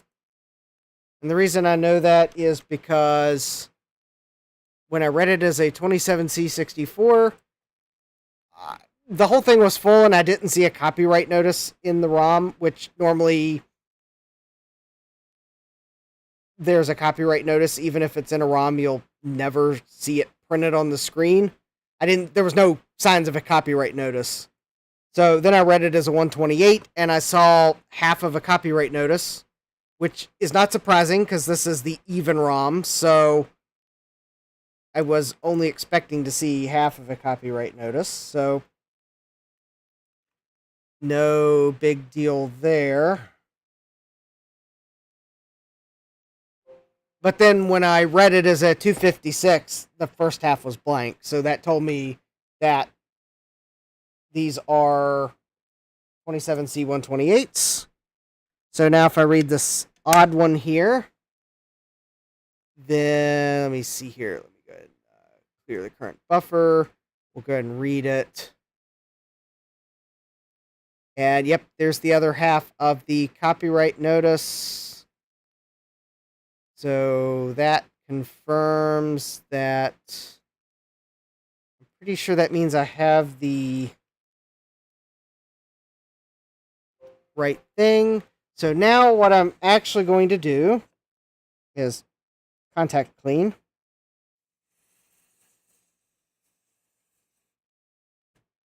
Because there's no sense that I put these ROMs back in without doing that. Also, it kind of helps put them in a little easier.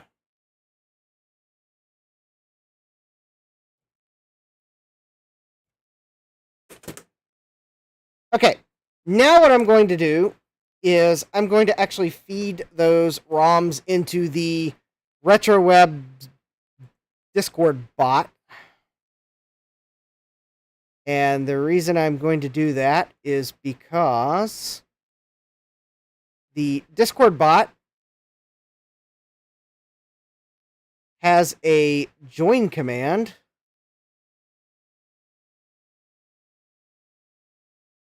And something tells me that I may have to call them odd and even, which is fine.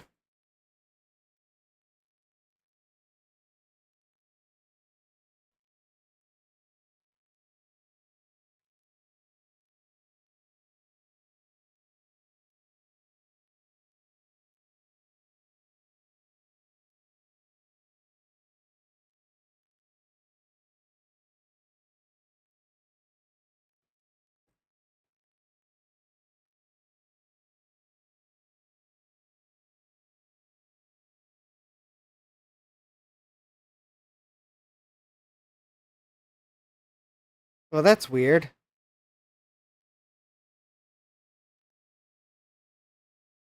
Am I getting punked by, Little India? No, that's not right.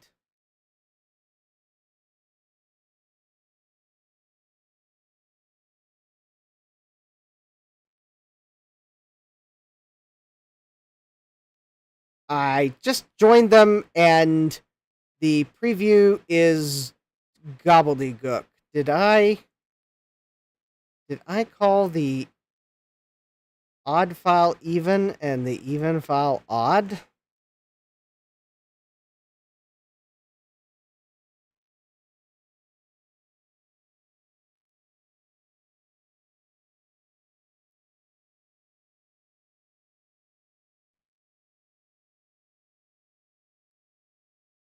All right.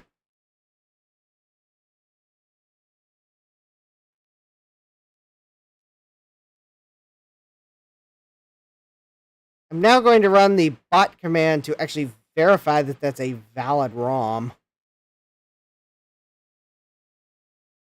Let me see here. That is the B command to analyze the ROM. And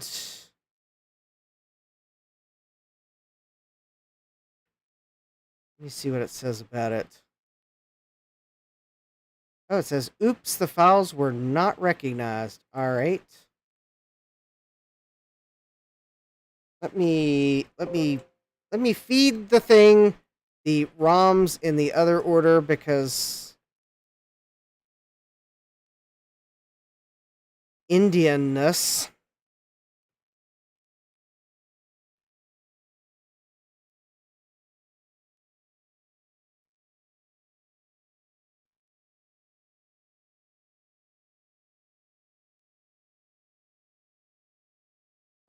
I don't know. That's weird. And it did the same thing.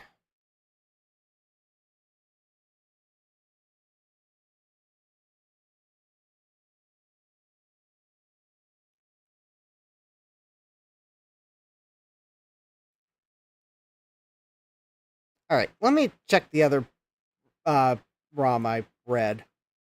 So the odd and the even one, I'm having trouble checking. Let me check the one.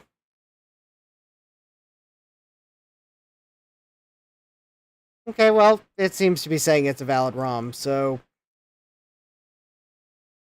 I don't know. These may not check as a PC ROM because they're going to be running on the microcontroller, but this ROM here appears to be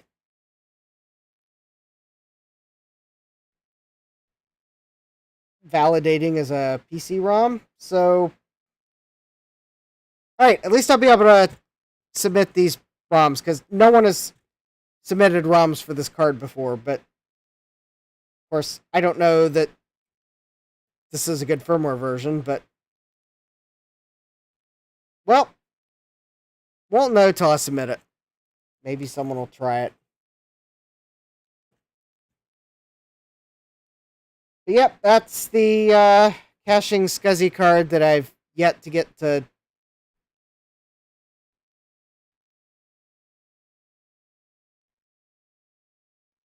I thought I did get it to detect a drive in something, but I don't remember what it was. Gutbomb's asking, is it a firmware version of all time? I don't know. Might be the only firmware version that ever was released for this card before Promise stopped selling it because it was not performing as well as they'd hoped.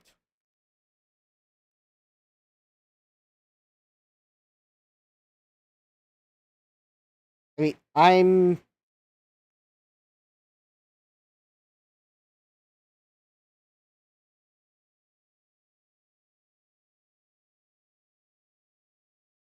kind of stumped on the card, honestly.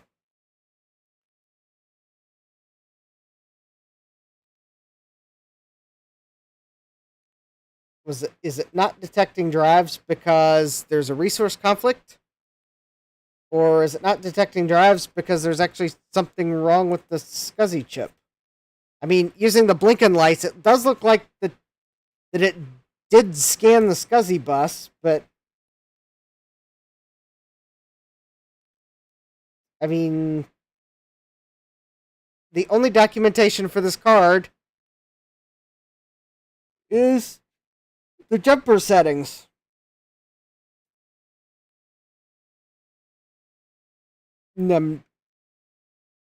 Yeah, that's it.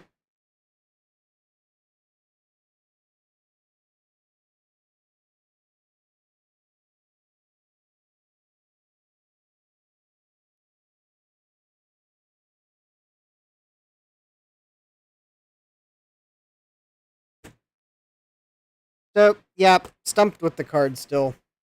I guess I'll just have to let the eBay seller know that I haven't been able to get the card to scan a SCSI drive.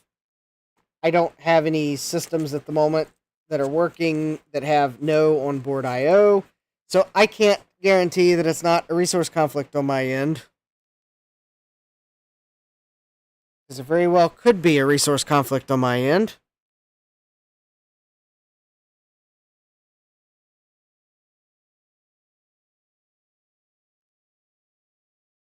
I sure thought I had a board.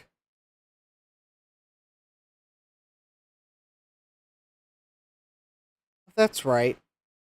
So I've had a couple boards that don't have onboard I/O. The problem is they've all like failed.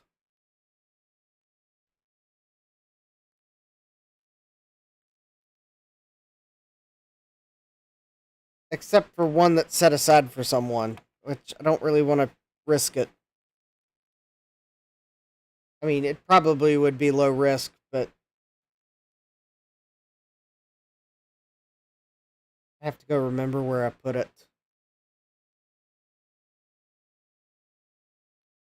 I not have, because I've got a PC chips board with no onboard I/O, but it like last time I tried to get it to post, I don't think I ever got it to post, so I think that board's failed.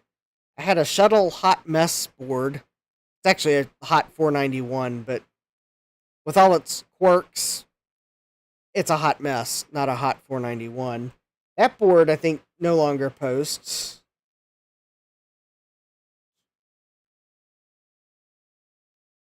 Those didn't have onboard I/O.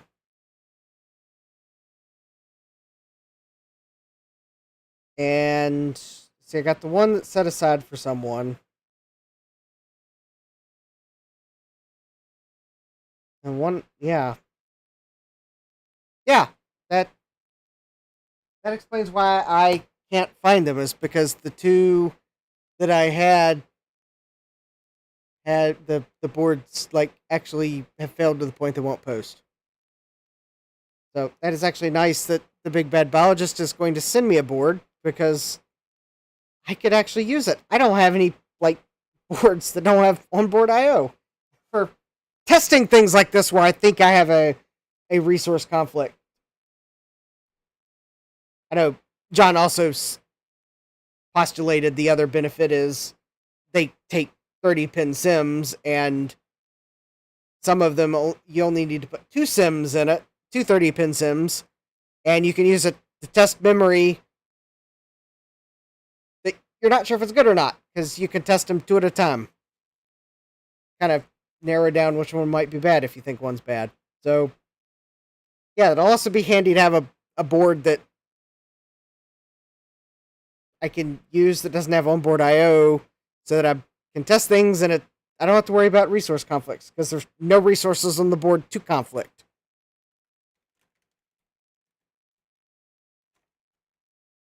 I am trying to rack my brain as to if I have any other working boards, because the problem is I have a stack of motherboards right beside me that none of them have onboard I/O, or at least I don't think they do. But the problem is this one is one that I bought on eBay as for parts or repair. I think I did it sometime last year, and yeah, it's got broken traces on it. So this one's not going to work. I know this one won't post, but I can also clearly see broken traces, and I think the ROM socket's wrecked. This might be a preview of things that'll be coming in like not immediate upcoming weeks, but like coming this fall to a live stream near you, maybe. Oh, that's the battery adapter boards that I will probably look for at some point. And then I have this board here where I need to get a keyboard controller for it, and I don't really want to pay $26 for the... Oh, I could probably zoom out a little bit. So this one needs a keyboard controller and a new tantalum capacitor. I found the keyboard controller that I think would go to it, but it's like $26. So that's just not cool. Plus, I think I need a 47 microfarad. Oh, no, those might be 10 microfarad. I might be in luck. These might actually be the right tantalum capacitors. So yeah, this board will not post because I think the keyboard controller is bad. So I can't use this one, but see, no onboard I/O. It's a 386 level board. I think it's for 386.25. And then I got this board here. Ah, yes, it's a 486 board, but it's got trace damage. So it does not post. Oh, and the keyboard socket's wrecked. So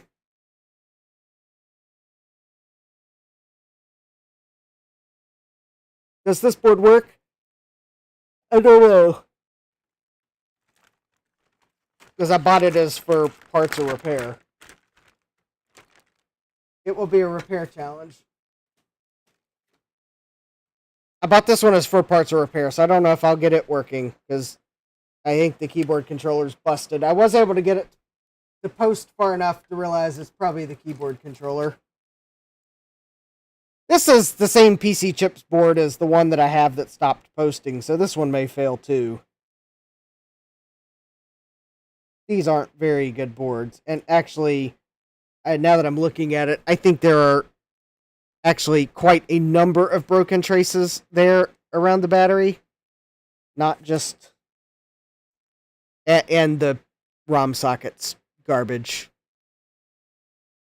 So yeah, I think there's like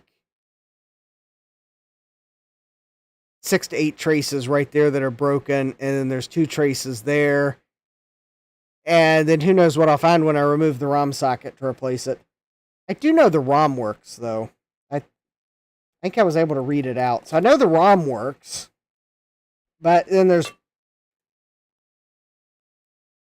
I think of at least a broken trace or 2 down there, too. So yeah, that one's going to be... Can I get this one working? I don't know. This one may be too cheap of a board to save. I don't even... Oh, I remember why I got it. It's because it had an award BIOS, and I wasn't sure if it had been archived. And I thought that board might help me get the other one working, but I don't know. Anyways, so... No live stream Thursday. So I will resume my normal... Or I hope to resume my normal live stream schedule next week. So next week, I am going to do Computer Week. That will be... Now, that is not computer as in generic computers. That is my Apple II clone named Computer in all capital letters. We will get back to computer because I have some nice 3M brand sockets. And we'll see if I can't get back to replacing sockets on computer without filling sockets with solder and or attempting my ZD915 attempting to destroy the board. So yeah, look forward to Computer Week next week.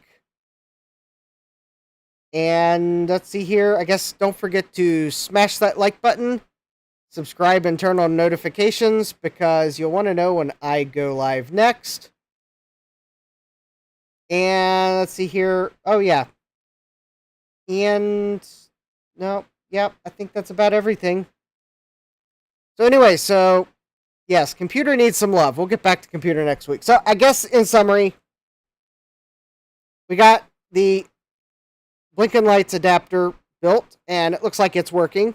And it's pretty cool seeing the LEDs on the signals on the SCSI bus to know that was working. We got BlueSCSI Initiator version built. I went ahead and put it in the jcm-1.com bracket so I wouldn't lose the screws. So this will eventually go in an SE that hasn't been featured on the channel yet. Well, I might have shown it right after I picked it up, but we'll probably do a live stream on that soon, but not next week. Next week's Computer Week. Maybe the following week. Now that I got the Initiator Mode BlueSCSI, I'll think about that one. So anyways, yeah, got that. Tried to take a look at the SCSI card, but at least I got the chance to dump the ROMs. I will submit them to the RetroWeb, but they don't have a page for this card, and they don't have pictures of this card. And the page they do have is for the DC 2030, which I have a feeling is maybe the DB25 external port version of this card, or something silly like that, because it looks like the two cards.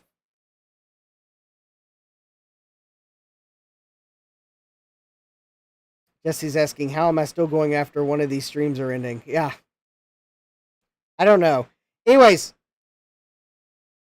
yeah, I think that's about where I'm going to wrap the stream, because I'm getting tired and it's time for me to go to bed. And I need to kind of rewatch the Big Bad Biologist stream so I can remember which board I want, because he gave me a choice, and I don't remember what the 386SX or the 486SX he offered me is. So, anyways, with that, let me make sure I got my finger in the right place. With that, I hope you all have a great rest of your evening. Take care, and God bless. Computerized Start is brought to you by my awesome patrons on Patreon, and by your tips and memberships on Ko-fi. These and other channel supporters make my live streams possible. You too can become a channel supporter with tiers starting at just $1. Don't forget to smash that like button. And if you've liked what you've seen, subscribe and turn on notifications so that you don't miss the next video or live stream. And as always, thank you for all your support. I hope to see you next time. And until then, take care.